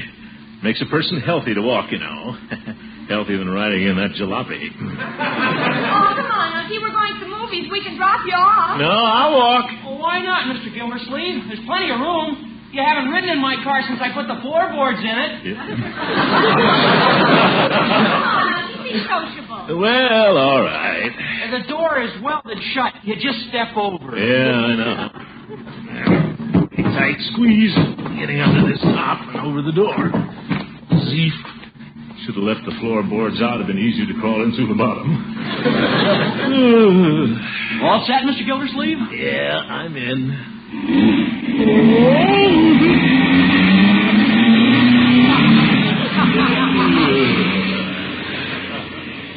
Are you going bowling tonight, Unky? Yeah, I'm going bowling if I ever get there. I'm going to meet Judge Hooker, knock over a few pins. Marge and I are going to a movie. Well, good. I guess you children are pretty happy these days. I'll say we are. Aren't we, Marge? Oh, yes, it's wonderful. Yes. Well, I imagine after you're married, you'll be getting another car, eh, Bronco? Oh, no. We're going to keep this one until I can afford to buy a new one. We're not going to lose our heads, Mr. Gildersleeve. It won't take us long to save the money, though. I'm going to find a job. What did you say, Marjorie? I said I was going to get a job after we're married. Well, that's something you can talk about later. Oh, no, it isn't, Mr. Gildersleeve. This is something we have to talk about right now. This is important to our future. Yes, well... A girl can't work and be married at the same time. Why, Bronco Thompson...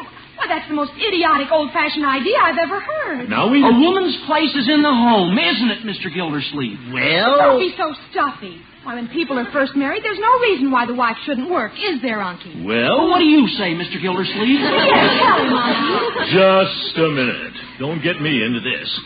Well, don't think I'm being stubborn. But after we're married, I'm going to put my foot down. Oh, is that so, Mr. Thompson? Well, I'm going to put my foot down. Well, if everybody's putting a foot down, somebody put one on the brake. We just passed the bowling alley.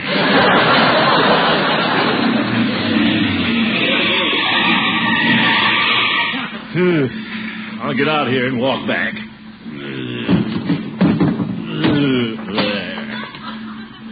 Now, you children forget your little argument, huh? As they say, it'll all come out in the wash. Take me home, Mr. Thompson. Looks like this one's stuck in the ringer.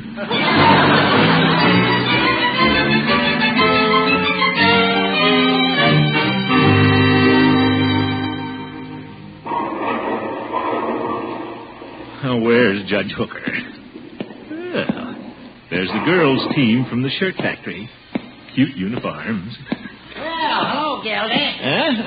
Hello, Horace. I'm ready and waiting, old friend. I should warn you, Gildy, I'm going to be in rare form tonight. Yeah, all right, Judge. When I get hold of that ball, I'm going to make those pins fly like thistledown in the breeze. pistol down. Judge, you'll be lucky if you can roll the ball to one end of the alley. Too bad we couldn't have a foursome. I thought perhaps Bronco and Marjorie might decide to join us this evening. No, Judge. Bronco and Marjorie are having a little spat. Oh, what a shame. A lover's quarrel. Yeah.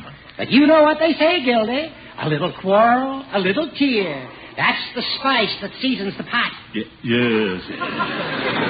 What's quarrel about, Gildy? Well, Marjorie insists she's going to get a job after they're married, and Bronco says she isn't. Stubborn kids. Well. What's your opinion, Gildy? I'm staying out of it, Judge. They can figure it out for themselves. I don't know. These days I feel it's quite practical for a young wife to pitch in and help out with the finances. Oh? A lot you know about it, Horace. A wife's place is in the home. How do you know? Never mind. Bronco's right, though. A wife can't be running down to a job every morning and still make a home. I thought you weren't taking sides in this argument, Gildy. Well, by George, somebody's got to show a little sense. This thing could ruin their whole marriage. You're going to say that, I suppose. Well, they may have to. When two people are as stubborn as Bronco and Marjorie, they need a balance wheel. Somebody to straighten them out. Oh, yes, of course. Well, come on, balance wheel. Let's roll over to the alleys. I don't know, Judge. The more I think about this, the more I'm convinced I should be at home with Bronco and Marjorie. But, Gildy... Don't you tempt me, Judge. This is their first quarrel. They need the sympathy and wisdom of an older person. But, Gildy, who am I going to bowl with? Well, you could go over and join the girls from the shirt factory, Judge. They haven't got a mascot. Maybe they could use an old goat.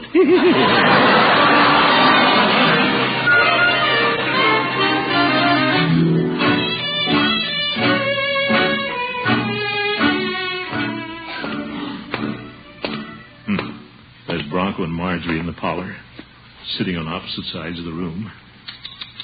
Gildersleeve, you got here just in time. Better not barge in the front door, though. I'll go around and duck in through the kitchen.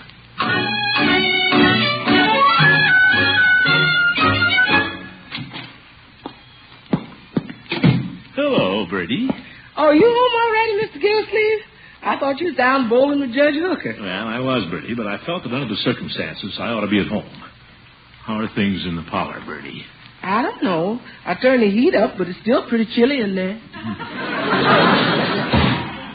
You back, Unc? What happened? Nothing, Leroy. I simply came home. There are times when the head of the household needs to be on hand, when the skipper has to stand at the helm. Holy smoke, what's going on around here? Bronco and Marge are sitting in there like a couple of mummies. They aren't even talking. You keep out of there, my boy. Aren't they speaking to each other at all, Bertie? No, sir. They come in and sat. They've been sitting there ever since. They got a mad on about something. Why don't they fight? Leroy?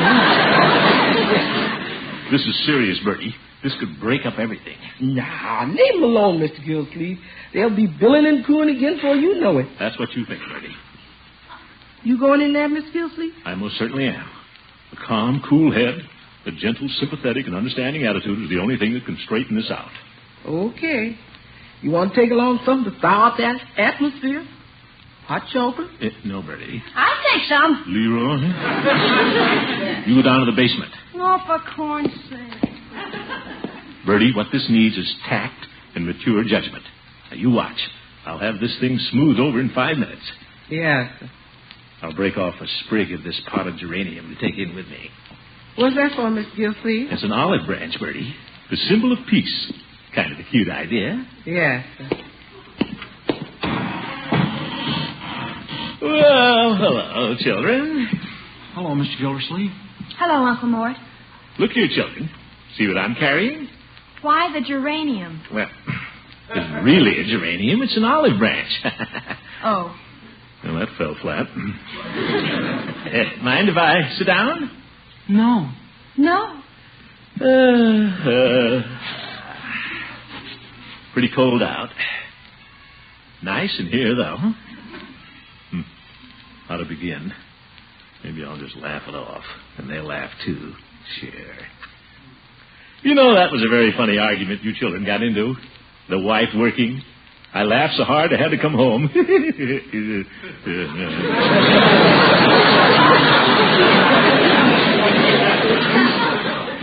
They didn't laugh. How's Judge Hooker? Oh, he's fine. Your mother and father well, Bronco? Yes, they're well. Good. about this little difference between you and Marjorie. What's little about it? Well, we shouldn't let these things upset us too much. We have to give and take, you know. I'm willing to give, Mr. Gildersleeve, but I'm not going to take money from my wife. If a man can't provide the necessities of the home, then he has no business getting married. There he goes again. Watch it, Marjorie. Why does a man have to think he's so high and mighty? Why does a girl have to stay home and wait for a husband to make the money? What am I going to be, a cook, a dishwasher, a carpet sweeper? I didn't say anything about you being a cook and a carpet sweeper. Now, wait. Take it easy. What's a girl supposed to do? Sit at home like a bump on a log? Oh, Ferb. What do other women do all day? They have jobs. Oh, no, they don't. Oh, we're right back where they started. Now, look, children, let's be reasonable. Well, I'm being reasonable. There's a way to work this thing out. Find a middle road, a compromise. Well, I want to do the right thing, Mr. Gildersleeve. I know you do, Bronco. Well, so do I, Unky. Sure you do. I've got him. Gildersleeve, you're a born diplomat. There's a way to figure this out, and I'll cooperate. Sure. Well, I'm not going to be stubborn, Bronco. She called him Bronco. It's going great. I'd do anything for you, Marge. You know that. I did it. They're lovebirds again. Well, I wouldn't do anything you didn't want me to do, Bronco. Isn't that sweet? Do you think a wife should work, Unky? No. Why not? Well, my dear, it's the woman's place to make the home. Have dinner ready when her husband comes home from work. Oh, a wife is just a cook, is that it? I didn't say that. But that's what you meant. No, I didn't. What's wrong with cooking? Yes, I know. You're just like old man. You think you're so great. But Marjorie... Go ahead, take Bronco's side. Stick together. I'm through with men. I'm through with you, Bronco. Now, wait a minute. And you too, Unky. Oh. Good night, both of you. I guess I'll be going. Good night, Mr. Gildersleeve. Bronco. Now I have done it. Gildersleeve, a fine peacemaker you turned out to be. Olive branch. Poison ivy.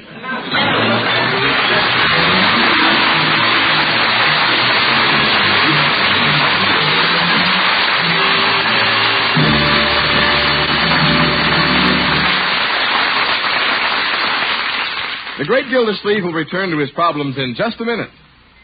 Do you like hot sandwiches that are a whole meal in themselves? Then here's a suggestion you'll really go for. Grilled sandwiches Pabst-ett. Wait till you try one. Just spread slices of bread with rich, smooth spreading Pabst-ett cheese food. Cover with another slice of bread sandwich fashion. Fry in butter or margarine on both sides. Serve golden brown and piping hot with marmalade, jam, or honey. Is it delicious? For Pabst-ett is the pasteurized processed cheese food whose rich, satisfying flavor comes from genuine aged cheddar cheese of real distinction. You'll love Pabst-ett for every use. It's mild, spreads readily at room temperatures, melts smoothly into sauces, cuts into firm wedges when chilled, and it adds distinctive cheddar flavor to every sandwich, salad, omelet, or casserole dish you make with cheese. Get Pabst-ett tomorrow from your grocer in the handy-sized round packages or the economical 2-pound loaf.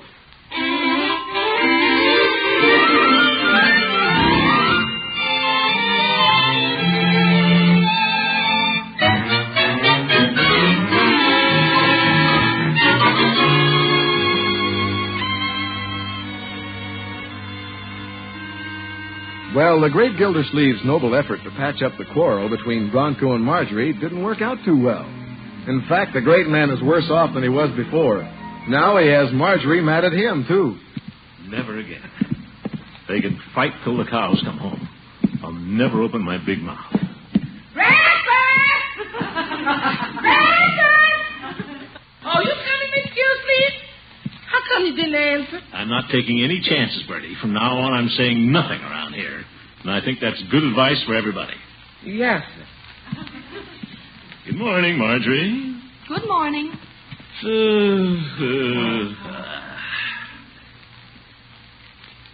What a family. Nobody says anything.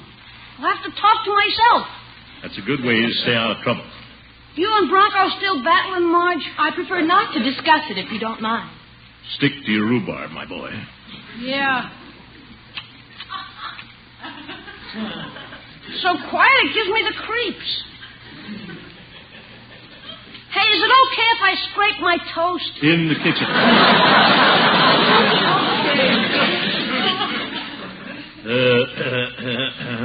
Mr. Gilsleeve. Huh? What is this? A note? Who's it from? Me. Yeah. What does it say? Dear Mr. Gildersleeve, would you like some hot coffee? Yes, Bertie. Yes. Fine breakfast. Marjorie, this is ridiculous. When is Bronco coming over again? Tonight, he says. Oh, for heaven's sake, stop this silly quarrel. You're acting like infants. Are we? He's going to keep his mouth shut, but he doesn't do it. Leroy! I'm talking to myself. I'm going downtown. I'll see you children later. Goodbye, Marjorie. Marjorie, I said goodbye. An outcast from my own family. Guess I'll go down to Peavy's and get a strong cigar and smoke it at both ends.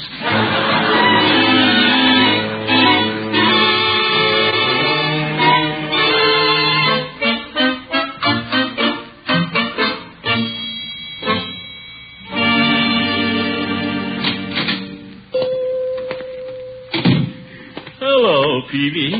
Hello, Mr. Gildersleeve. What can I do for you this morning? Give me a couple of cigars, Peavy. The long ones. Very well. Celebrating today, are you, Mr. Gildersleeve? No, Peavy. Now that you mention it, maybe I should celebrate. I've learned a valuable lesson. Oh? You bet. I've learned to never take sides in an argument. My. It's a fact, Peavy. No matter what the situation is, a man should keep his opinions to himself. Yes, I know. I learned that from Mrs. Peavy. Marjorie and Bronco are having a big quarrel. She wants to get a job after they're married, but I've washed my hands of the whole thing. I'm out of it. Don't you? Yes, indeed. Marjorie thinks more of getting a job than she does of her marriage. It's all right with me. How do you feel about it, Peavy? Oh, it's all right with me, too. The trouble with you, Peavy, is you've never had a daughter. Believe me, if you had, you'd sing a different tune. How's that? Well, if you had a niece like Marjorie who was the same as a daughter to you, suppose she wanted to work after she was married instead of settling down and making a home. How would you feel? Well, I'd say it would all depend. Wouldn't you try to put a little sense into her head? Well, maybe I would, and maybe I wouldn't. You mean you'd stand by and let her ruin her marriage? Well, it all depends. Oh. Get off the fence, Peavy. Take one side or the other. Is that what you did? You bet it is. I'll stay on the fence.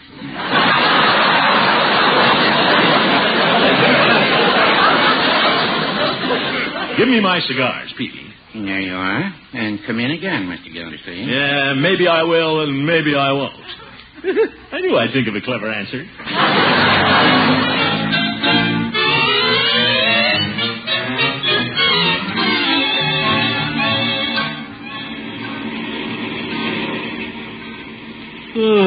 Wish I could get my mind on going to the water department. Why does Marjorie have to be so stubborn? Women are a problem. Wonder if Katie's home. Won't do any harm to drive by there and see. Yep, that's her car in front of her house. Katie's little convertible.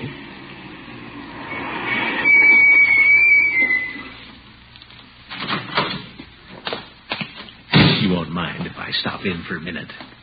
At a time like this, a man should talk to a nurse. It's the next best thing to a doctor.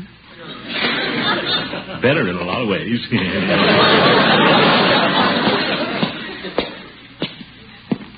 Wonder if Katie's up yet. Sure, she's an early bird. Little Catherine. Sympathetic, understanding. Never seen her early in the morning. Bet she's pretty. Bright-eyed, sparkling like a rose in the morning dew. Yes? Is Catherine here? Oop, it is Catherine. Who is it? Hasn't got her eyes open yet. It's me, Catherine Throckmorton. Throckmorton? Oh, Throckmorton. Yeah. Just driving by, I thought I'd stop in and say hello. Could you come back in about an hour? Well, I'd like to talk to you now, Catherine. It's very important. All right, come on in. Thank you. Hey, wait a minute. I'm outside. Sorry. Come on in. Thank you. What is it? What happened? Well, I need somebody to talk to, Catherine. I'm a lost sheep. Who is? Me. Oh. Everybody's against me, Catherine. Marjorie and Bronco are having their first quarrel, and I'm right in the middle. Oh, what's it about? Well, Marjorie insists she's going to work after they're married, Catherine. Liable to upset everything. I knew you'd understand, Catherine. Oh, yes, I understand. Yeah, I knew you would. I think Marjorie's right. What? Why shouldn't she work if she wants to? But... It'll give her confidence. Let her feel she's helping. After all, marriage is a sharing of responsibility. Two people should cooperate and build together. You're intelligent enough to know that? Sure, that's exactly the way I feel about it. Well, I'm glad. The average man is just the opposite. Yeah? Well, I guess I'm just not an average man. Oh, Marjorie's very lucky to have you for an uncle. I'm certainly glad I came over here.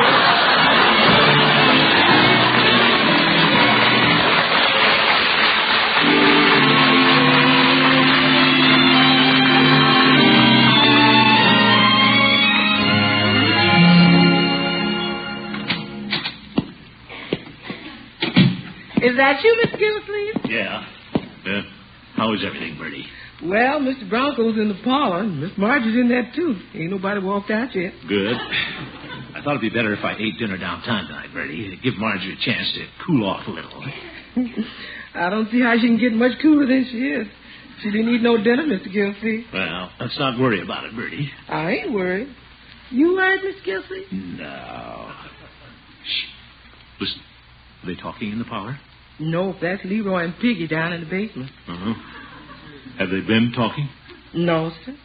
When Mr. Bronco came, he said hello, and Miss Marjorie said good evening. And they ain't said nothing since. Mr. Bronco's leaning on the mantel, and Miss Marjorie's sitting on the piano stool. It's a deadlock. And that Bronco, why does that boy have to be so stubborn? Come again? Well, I've been thinking about this, Bertie. Marjorie's right. There's no reason why a girl shouldn't work after she's married if she wants to. Yes, sir. A girl ought to feel she's helping. Marriage is a sharing of responsibility. Two people should cooperate and build together. Yes, sir. Besides, I have to be loyal to Marjorie. I don't blame her for getting upset with me. The least a girl can expect is the backing of her own family. You going in there again, Mr. Gildersleeve? Well, it looks like I'll have to, Bertie. I took the wrong approach before. Bronco will see it my way. You want another hunk of geranium? No, Bertie, I'm going in this time as Marjorie's uncle, a friendly counselor. At least I'll win Marjorie back. I don't have to live with that Bronco. No, sir. Maybe I should have something to carry, though. Give me a reason for going in. You could take this box of chocolate. Mr. Bronco brought them last night. Hey, that's an idea. Milk chocolate, huh? Blums. Open the door, Bertie. Yeah, sir.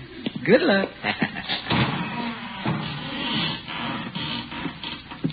Well, hello, children. Hello, Uncle Mort. Good evening, Mr. Gildersleeve. Found some candy in the kitchen. Some of yours, Bronco. Have some, Marjorie? Sweets to the sweet. No, thank you. Bronco? No, thank you. Oh, well, I guess I'll have one myself. Peanut clusters. Very good, Bronco. Thank you. Have you children made up after your silly spat? And that was a stupid question. Let's see now, whose side am I on? Oh, yeah. Marjorie, I've been doing quite a bit of thinking. Really? Yep. That's nice. It's entirely possible that you're right. It might be a very good thing for you to work a while after you're married. Well, thank you, Unky. I'm glad somebody's showing a little sense. Did you hear what Uncle Mort said, Bronco? Yes, I heard it, Marge. Now, Bronco, let's try to have an open mind. You'll have to admit, my boy, you've been a little selfish about this thing. What? Well, maybe I have. What did you say, Uncle Mort? Huh? I simply said, my dear, that Bronco had the wrong attitude. Uncle Mort, I resent that. What? Bronco was only standing up for what he thought was right. Yes, but... And how do you know? Maybe he is right. But Marjorie... Everybody picks on poor Bronco. No, wait a minute. Don't cry, Marge, honey. Oh, Bronco, everybody's so mean to you. Look, I was only crying... All right, Marge. Children. Well, excuse you, Uncle Mort. Oh, for goodness... Come on, Marge, let's go to the movie. My car's out in front. All right, honey. Can we give you a ride, Mr. Gildersleeve? No, thanks. I just had one.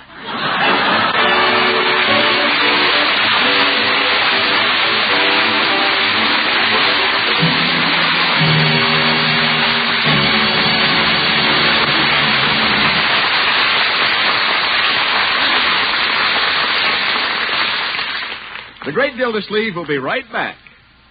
When you do your shopping tomorrow, remember to add a treat for the whole family to your shopping list.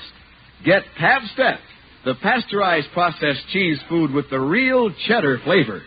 You can get golden or pimento Pabstet in the round, handy-sized package. But once you've seen how much your family likes this delicious cheese food and how many delicious ways there are to use it in your cooking, you'll want to save money next time by getting the economical 2-pound loaf. In either package, you get that superb Pabstet flavor that comes from genuine aged cheddar cheese of real distinction. Ask your grocer for Pabstet tomorrow.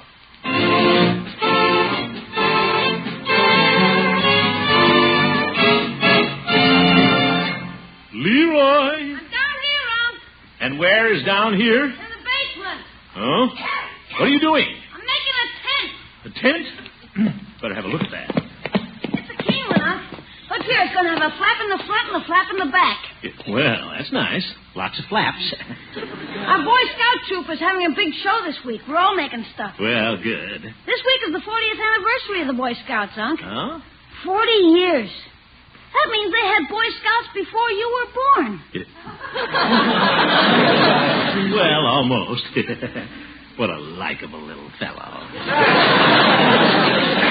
You know something, Unc? There's more than 2,300,000 kids and grown-ups in the Boy Scout organization. Really? You bet. It's a keen thing for kids. You're right, my boy. The Scouts are doing a fine job all over the world, teaching boys to think straight and be straight. They deserve all the help we can give them, folks. Let's wish them well on their 40th anniversary and do all we can to assure them many successful years to come. Good night.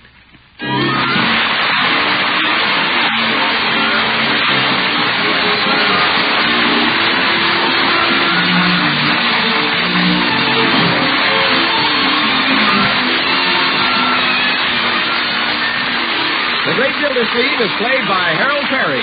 Incidentally, Mr. Perry will be heard next Saturday over NBC in the program honoring the Boy Scouts of America. This show was written by Paul West, John Elliott, and Andy White, with music by Jack Meakin. Included in the cast are Walter Tetley, Mary Lee Robb, Lillian Randolph, Kathy Lewis, Dick Crenna, Earl Ross, and Dick LeGrand. This is Jay Stewart saying goodnight for the Kraft Foods Company, makers of the famous line of Kraft quality food products. Be sure to listen in next Wednesday and every Wednesday for the further adventures of the Great Gildersleeve. Good night.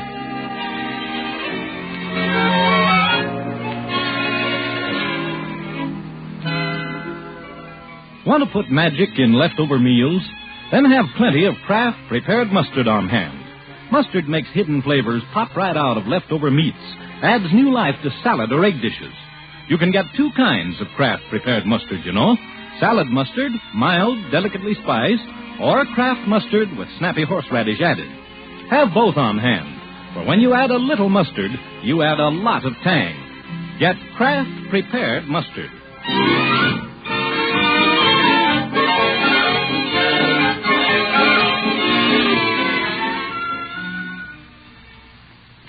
Break the Bank, radio's biggest money-paying show, is next on NBC.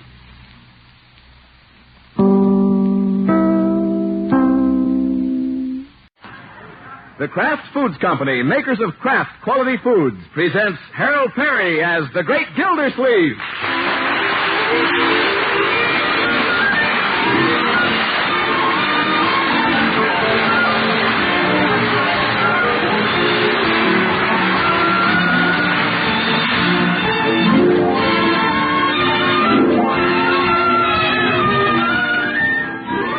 You know, there's something about Pabstet you can't miss. Whether you like this cheese food as a dessert or a sandwich spread, it's that satisfying, mellow flavor of real cheddar cheese. There's no doubt about it. Pabstet is a cheese food with a real cheddar flavor. So ask your dealer for delicious Pabstet. Tomorrow, treat yourself and your family to Pabstet's rich, distinctive flavor at the very first meal. Pabstet, the pasteurized processed cheese food, comes in golden cheddar or pimento. Buy it in a handy-sized round package, or if you prefer, in the economical 2-pound loaf.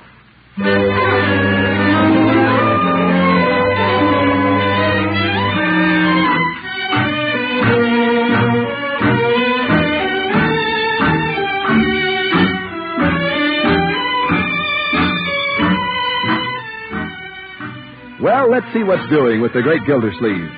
Every evening about this time, Summerfield's water commissioner can be seen rounding the corner and heading for home. Well, I guess Bronco's calling on Marjorie again. There's his car. What a jalopy. Hope he gets a new car before they get married. Won't be any fun tying tin cans to a tin can.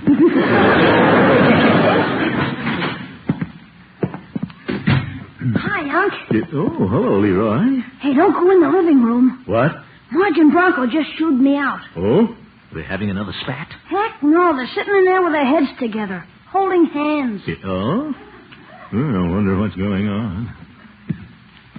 Mr. Gilsleeve. Bertie, don't do that. I didn't hear you. Mr. Gilsleeve, don't go in the parlor. Well, I wasn't going to. Let's move away from here, huh? Now, what's the big secret? Gosh, ever since they got engaged, all they do is whisper. You'd think they both had laryngitis. Leroy, when you get engaged, you're sicker than you are with laryngitis.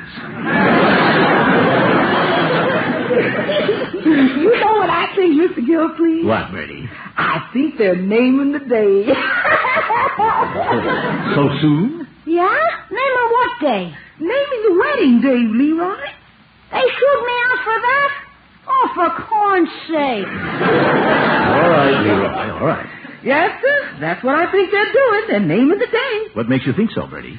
Mr. Gilsleeve, when them two sit down with a calendar, they ain't counting the days till Christmas. They're naming the day.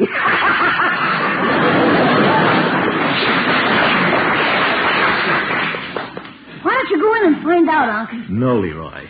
They'll let me know when they've decided. I can wait. Of course, they may have already decided. I could go in and get the evening paper.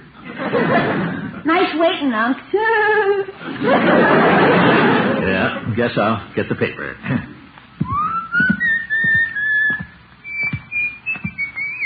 Well, hello, children. Hello, Uncle Mort. Hello, Mr. Gildersleeve. Yeah, they're naming the day, all right. Excuse me, I just wanted the evening paper. I'm on my way out. Oh, wait a minute, Unky.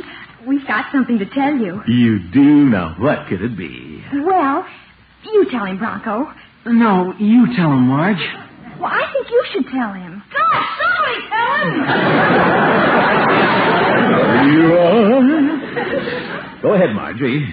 He's right. Somebody tell me. Tell him, Marge. It was your decision. No, you tell him, Bronco. You're the head of the family. Yeah. Gosh. Well, Mr. Gildersleeve. Yes, Bronco? Mr. Gildersleeve, we've named the day. No.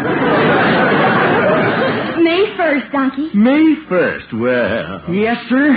Marjorie Forrester will be joined in marriage to Bronco Thompson on the first day of May in the year 1950. A.D. A.D. Oh, yeah. Well, congratulations. Thanks, Donkey.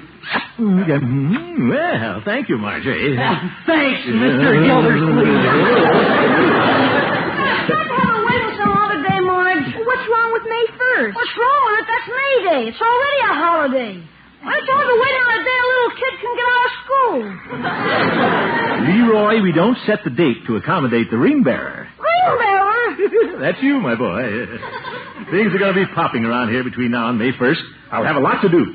Wedding invitations, reception plans. Now, Uncle Mort, don't you take over. Oh, I wouldn't think of doing a thing like that. Oh, I'm sure you wouldn't, Mr. Gildersleeve, because the wedding plans are pretty much up to the bride. You bet it's up to Marjorie. I can see you now, my dear, coming down the stairs. Down these stairs? Well, naturally, we'll have the wedding here. You'll be dressed in a new tailored suit. Tailored suit? Green, maybe. Your old uncle will be waiting on the bottom step, ready to take you on his arm and deliver you to the blushing bridegroom. Now, just a minute, Uncle Mort. That's you, Bronco. But don't Here comes the bride. What a character.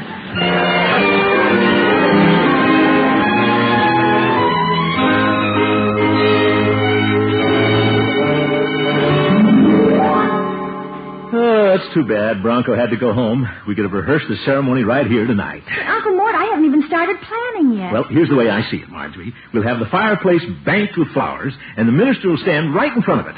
Bertie, you stand over there. Me? You're the minister. Yes.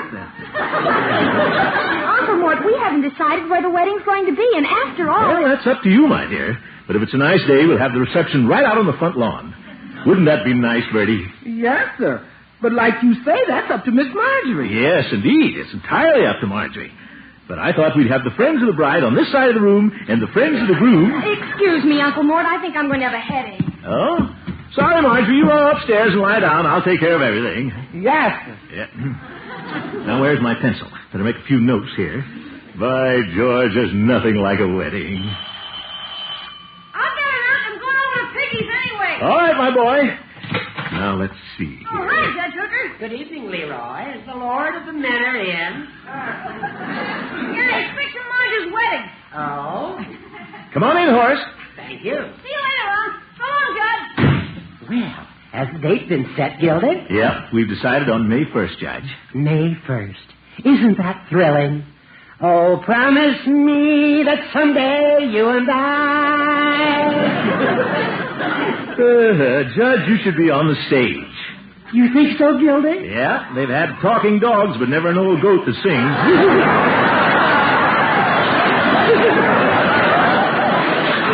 Gildy? Yeah, sit down, Horace, sit down. I'll tell you what I'm planning for Marjorie's wedding. Oh, are you making the plans? Well, it's already given Marjorie a headache, so I had to take over. Oh, I see. Now, what do you think of a string trio in the hall, Judge? I could get Irving Hofstetter and two of his Hepcats. I imagine they can play wedding music. I suppose so, if the Hepcats can slow down that much.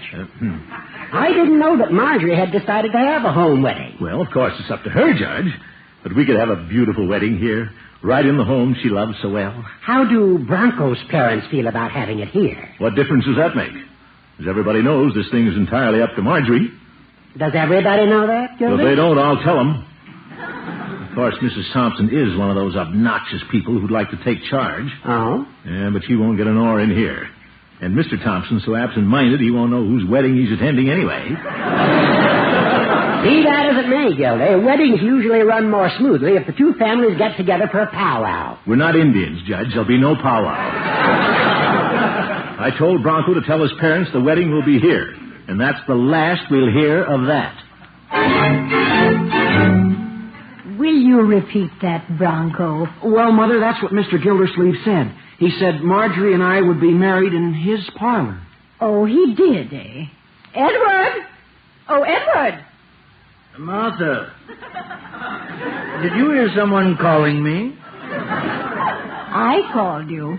Oh, it was you, Martha. Yes. Well, I just wanted to know. Edward! Come back here. You'd better come back, Father. This is important. Oh, it is? Well. Edward, it's the most ridiculous thing I've ever heard. It is? What? Mr. Gildersleeve wants the marriage to be held in his parlor. Well, I don't see anything wrong with that. You don't? Well, if Gildersleeve wants to get married, why shouldn't he get married in his own parlor? Edward, I'm talking about Bronco's wedding. Oh, is Bronco getting married? Oh, yes, of course. Gildersleeve's niece, Marjorie. Now, that's right, Father. Yes, a lovely girl, Marjorie. Edward, we're driving over to Summerfield tomorrow. Oh, yes, we must attend the wedding. Oh, Father, the wedding is May 1st. May 1st? Well, no use going tomorrow. Oh, good heavens. There's every reason for going tomorrow. I have some ideas about the wedding plans myself. But, Mother, isn't it up to the bride? Yes, Martha. Isn't it up to Marjorie and her, what does she call him, Uncle Snort? No. Uncle Mort, Father. Oh, yes. Well, that's who it's up to, isn't it, Martha? Leaving things up to Mr. Gildersleeve is like, well, just leaving them. We're motoring to Summerfield tomorrow.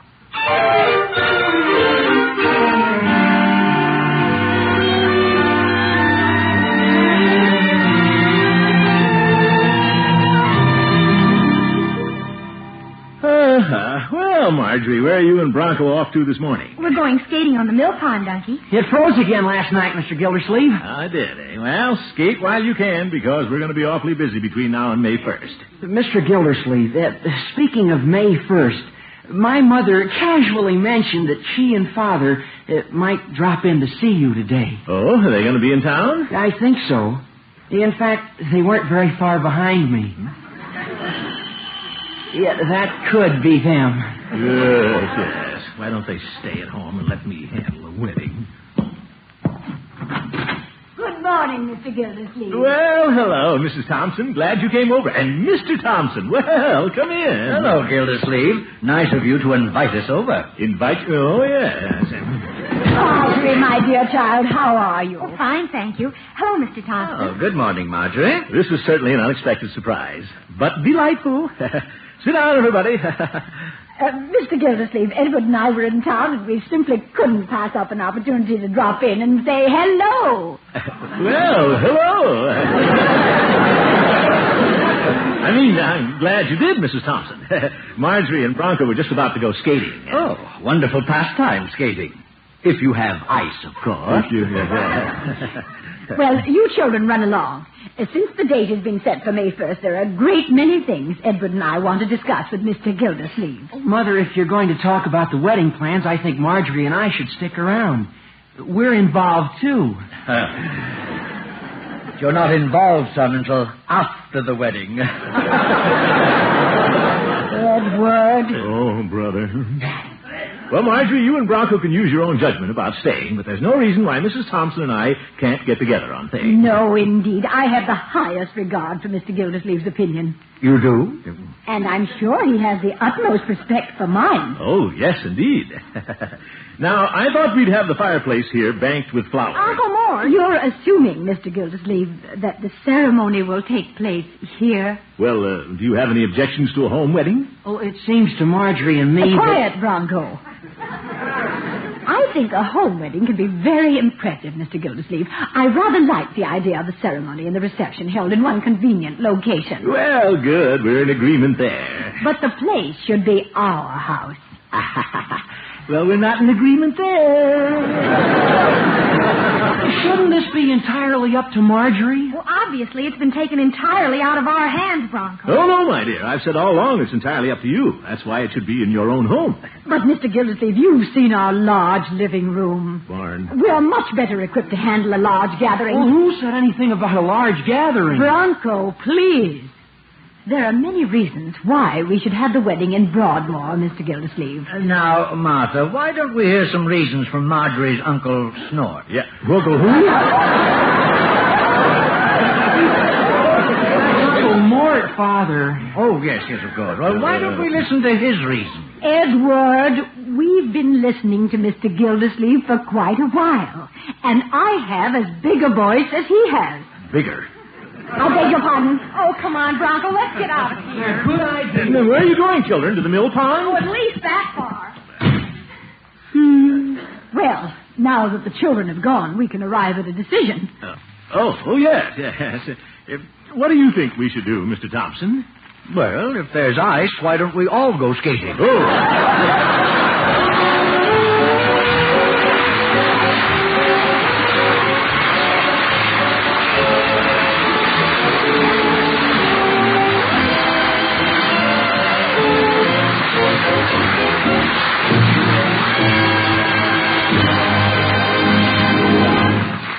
The Great Gildersleeve will return in just a minute.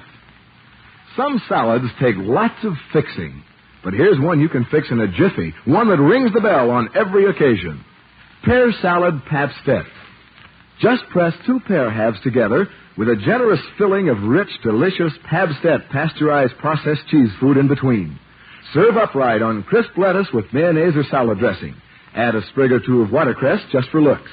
You'll draw oohs and ahs every time you serve it. And, of course, that's only one of an almost inexhaustible list of appetizing dishes you can make and make better with Pabst-ett, the cheese food with the real cheddar flavor. Pabst-ett spreads readily at room temperatures for sandwich and other fillings. Melts into a rich, creamy sauce for rarebit, soufflés, omelets, casserole dishes. Cuts in firm wedges when chilled to go with crackers, salads, or apple pie. And any way you serve it, it's delicious. Tomorrow, get Pabst-ett, the mild cheese food with the real cheddar flavor. Get either cheddar or pimento in the round, handy-sized package. Or save money by asking for the economical 2-pound loaf at your grocer's.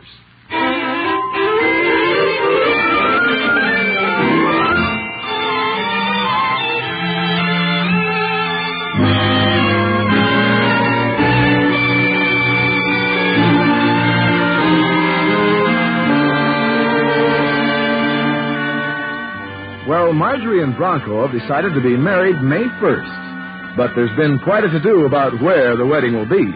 The great Gildersleeve wants it at his house. Bronco's parents want it at their house. So far, Marjorie hasn't had a chance to say where she wants it. In fact, she and Bronco left the conference in a huff. Well, Bronco's parents aren't going to tell me how to run this wedding, Bertie. No, sir. Poor Miss Marjorie. What's this, Bertie? Driven out of her own house. Now, Bertie, we were just trying to help. Yes, sir. Poor Miss Marjorie. Driven out of her own house by people trying to help. All right, Bertie. She wasn't driven out. She just went skating. Yes, sir. I hope that's where she went. What? If they're going to get all that help between now and May 1st, it wouldn't surprise me if they eloped. Eloped? Bertie, that's ridiculous. Say, it's almost dark. Wonder why they aren't home yet. Yes, I imagine you do. But that's Marjorie now. No, that has to be Leroy's, Pete. Hiya. Leroy, have you seen anything of Bronco and Marjorie? No, haven't seen him since Marge sneaked back and got her suitcase. Suitcase? Zeke. Oh, Miss Marjorie. Now, Bertie. Leroy, when did Marjorie come back to the house? Why, you and Mrs. Thompson were battling. We weren't battling, my boy. Are you kidding? You think you and Mrs. Thompson were getting married? What a horrible idea. Oh, Miss Marjorie. All right, Bertie. I wonder why Marjorie would take a suitcase skating. She always does. She does? Sure, for her skates and stuff. Oh, of course. You see, Bertie, she just took her skates and warm clothes for after skating. That's all that's in the bag. I sure hope that's all that's in the bag. Why, certainly. She'll be back in time for dinner. Don't you think so, Bertie? Well, don't you, Bertie? Bertie, say something. Oh, Miss Marjorie.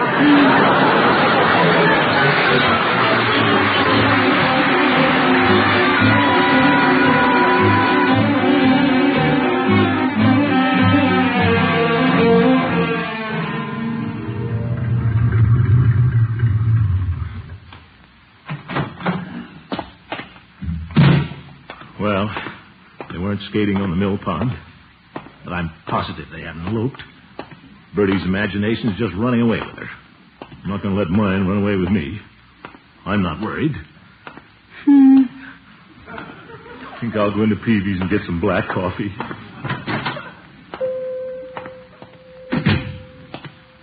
Hello, Peavy. Hello, Mr. Gildersleeve. What can your friendly neighborhood druggist do for you? You might give me a cup of black coffee. Yeah, well. Cream? I said black, Peavy. Yeah, well. Sugar? Just plain black, Peavy. Well, sugar doesn't change the color. Yeah. I know that. And after coffee has been sitting around all afternoon like this has, sometimes cream doesn't even change its color. On second thought, Peavy, you better give me some cream and sugar. That's what I say. I always believe in giving the customer his money's worth. And that'll be 5 cents. Oh, friend. Here, friendly neighborhood druggist. Thank you, Mr. Gildersleeve. Well, I guess everybody's pretty happy at your house. Why, Peavy? Well, Judge Hooker tells me that Marjorie's been married on May 1st. Well, I hope she waits that long. How's that? You know how impetuous young people can be. Well, I know how impetuous I was. I married Mrs. Peavy. You didn't elope, did you, Peavy? Well, I don't mind saying we entertained the idea. But Mrs. Peavy was a little heavy to carry down the ladder. I wonder if Marjorie is thinking about eloping. Well, she didn't mention it when she stopped in here with Bronco, a suitcase, and another young couple. Peavy, why didn't you tell me Marjorie was in here? You didn't ask me. What? Talk up, man. Who was with her? Well, like I say, there was Bronco and another couple. Who was the other couple? Well, I didn't know the young man, but the girl was Francie Tyler. Oh, Francie Tyler, Marjorie's best friend. She was going to be the maid of honor. By now, she's probably a witness. My. Congratulations, Mr. Gildersleeve. Don't congratulate me, Peavy. I don't believe it. Yeah, that's what the fellow said when he saw his first elephant. Tail on both ends. Yeah. Peavy, little Marjorie wouldn't do this to me. She's a sensible girl. Well, yes, she is. And I've been a good uncle to her. Yes. They wouldn't run away and get married just because Mrs. Thompson and I had a little trouble getting together on their wedding plans. Well, no, I wouldn't say that. Neither would I.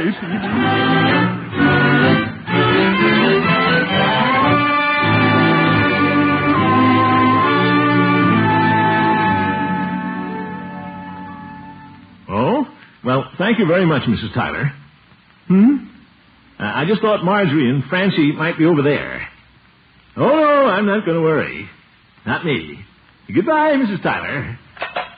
Wouldn't worry for a minute if Francie hadn't gone skating without her skates. Can't you go take Miss Marjorie anywhere, Miss Gilsleeve? No, Bertie, and I'm beginning to fear the worst. So what if she has eloped, Dunk? Look at all the money you saved. That's hardly a consideration at a time like this, young man.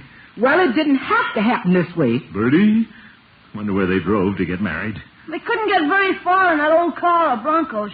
Well, that wouldn't stop them once they got started. And you know what got them started, Miss Gilsleeve? Don't you get started now, Bertie. I guess I'd better call the Thompsons and tell them what's happened. Still, anything as important as this, I should drive over to Broadmoor and tell Mrs. Thompson in person. Gosh, Unc, you're a glutton for punishment. Yeah, well, I guess I've asked for it. Yes, sir. Yeah.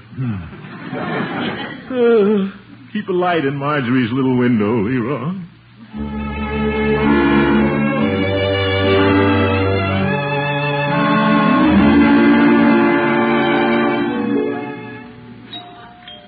It's going to be hard to break this to the Thompsons. Say, I wonder if Marjorie and Bronco have been here all the time, playing billiards or something. They've got a billiard table. Yes? Oh, hello, Mrs. Billiard. It's you, Mr. Gildersleeve. Yes. I wondered if Bronco and Marjorie... Somebody at the door, Martha? No, just Mr. Gildersleeve. Gildersleeve? Yes. Hello, Mr. Thompson. Oh, Marjorie's uncle, Mort. Oh, yes. Come in. Yes, do. Oh, thank you. What a family. For 2 cents, I'd have the marriage annulled. What brings you to Broadmoor, Mr. Gildersleeve? Well, Mrs. Thompson, I was wondering, are Bronco and Marjorie here? No. I thought they went skating. After you so stubbornly objected to having the wedding at Broadmoor. No, Mrs. Thompson. Of course they went skating. Bronco told me they'd been skating when I saw him this afternoon. You saw Bronco this afternoon? Well, I guess there's nothing to worry about then. I saw Bronco in the bank. He was drawing out his savings. His savings? Yes, $200. $200? Thrifty boy. Did he say what it was for? No, that puzzles me. He said he was going to surprise us. Oh, that does it. Mrs. Thompson, I have a painful announcement to make. Oh? I have every reason to believe that Marjorie and Bronco are married. What? Oh, nonsense. It can't be May 1st already. No, Mr. Thompson, they've eloped. Eloped? Yes. I'm afraid they wanted to plan their wedding themselves. Oh, Mr. Gildersleeve. We should never have interfered. Oh, Mother Thompson, it's all my fault. I should never have insisted they be married in Summerfield. The wedding should have been held right here. Oh, no, Mr. Gildersleeve, it's my fault. Oh. I should have left it up to you and Marjorie. Here, Martha. My handkerchief. No, Edward. Gildersleeve? Thank you, I have one. It's a lesson to me. I'll never interfere with the children's plans again. Neither will I. Oh, my goodness. Mother? Oh, Bronco. Huh? Bronco, Oh, you're home. Well, sure. Oh, hello, Mr. Gildersleeve. Come on outside, everybody. I want you to see my surprise. It's no surprise to us. Boy, is she a beauty. Yeah. You should see the red paint job. Red paint job, Marjorie? Oh, good heavens. No, my new car. New car? Isn't it beautiful? Well. This is for our honeymoon, May 1st. May 1st? Did you hear that, Mrs. Thompson? Yes, and what a relief. Now we can go ahead with plans for the wedding here at Broadmoor. Yeah. At Broadmoor? Now, just a minute. Now, Mr. Gildersleeve, a moment ago you insisted this was where they should be married. What a sneaky way to get the wedding on my pocket.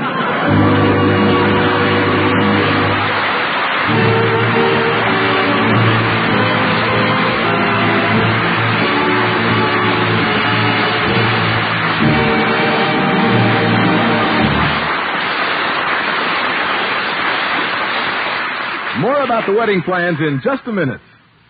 When you fix yourself a midnight snack of Pabstet and crackers, maybe you sometimes wonder why Pabstet tastes so much better than many other cheese foods. Well, the answer is simple. It's that rich, satisfying cheddar flavor. For Pabstet, the pasteurized processed cheese food is made from aged cheddar of real distinction. That's why Pabstet is always mellow and delicious. You can get Pabstet either golden or pimento in the round, handy-sized package. But the money-saving way to buy this many-purpose food is in the economical 2-pound loaf. In either package, you get that real cheddar flavor. Put Pabstet on your shopping list tonight. Get some tomorrow.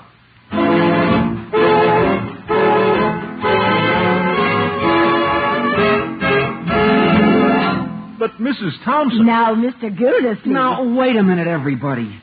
Marge and I have decided we're not having the wedding at Mr. Gildersleeve's house. There, you see? What? And we're not having it at our house either. What? Bronco and I have decided we're going to have a church wedding. Church wedding? Well, good. Well, a church wedding solves the problem perfectly. Don't you think, Edward? What problem? Oh, yes, of course, indeed. Well, thank goodness it's settled. Sure. We can have the wedding at the church here in Broadmoor. Broadmoor? This woman never gives up.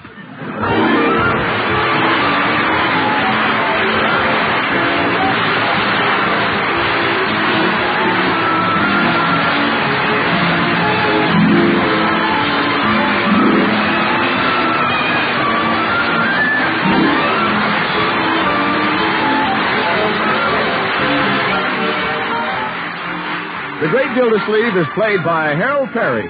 The show was written by Paul West, John Elliott, and Andy White, with music by Jack Meakin. Included in the cast are Walter Tetley, Mary Lee Robb, Lillian Randolph, Earl Ross, and Dick LeGrand. This is Jay Stewart saying goodnight for the Kraft Foods Company, makers of the famous line of Kraft quality food products. Yeah, good night, Jay. Good night, Harold. Be sure to listen in next Wednesday and every Wednesday for the further adventures of the Great Gildersleeve. You bet.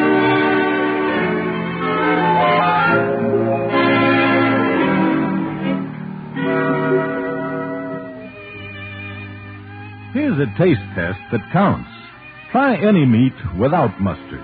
Then add a golden dab of Kraft prepared mustard to your next bite. Taste the difference. There are two kinds of Kraft mustard, you know. Salad mustard, delicately spiced for those who like their mustard mild, or Kraft prepared mustard with snappy horseradish added. Have both on hand. For remember this, when you add a little mustard, you add a lot of tang. Get Kraft prepared mustard.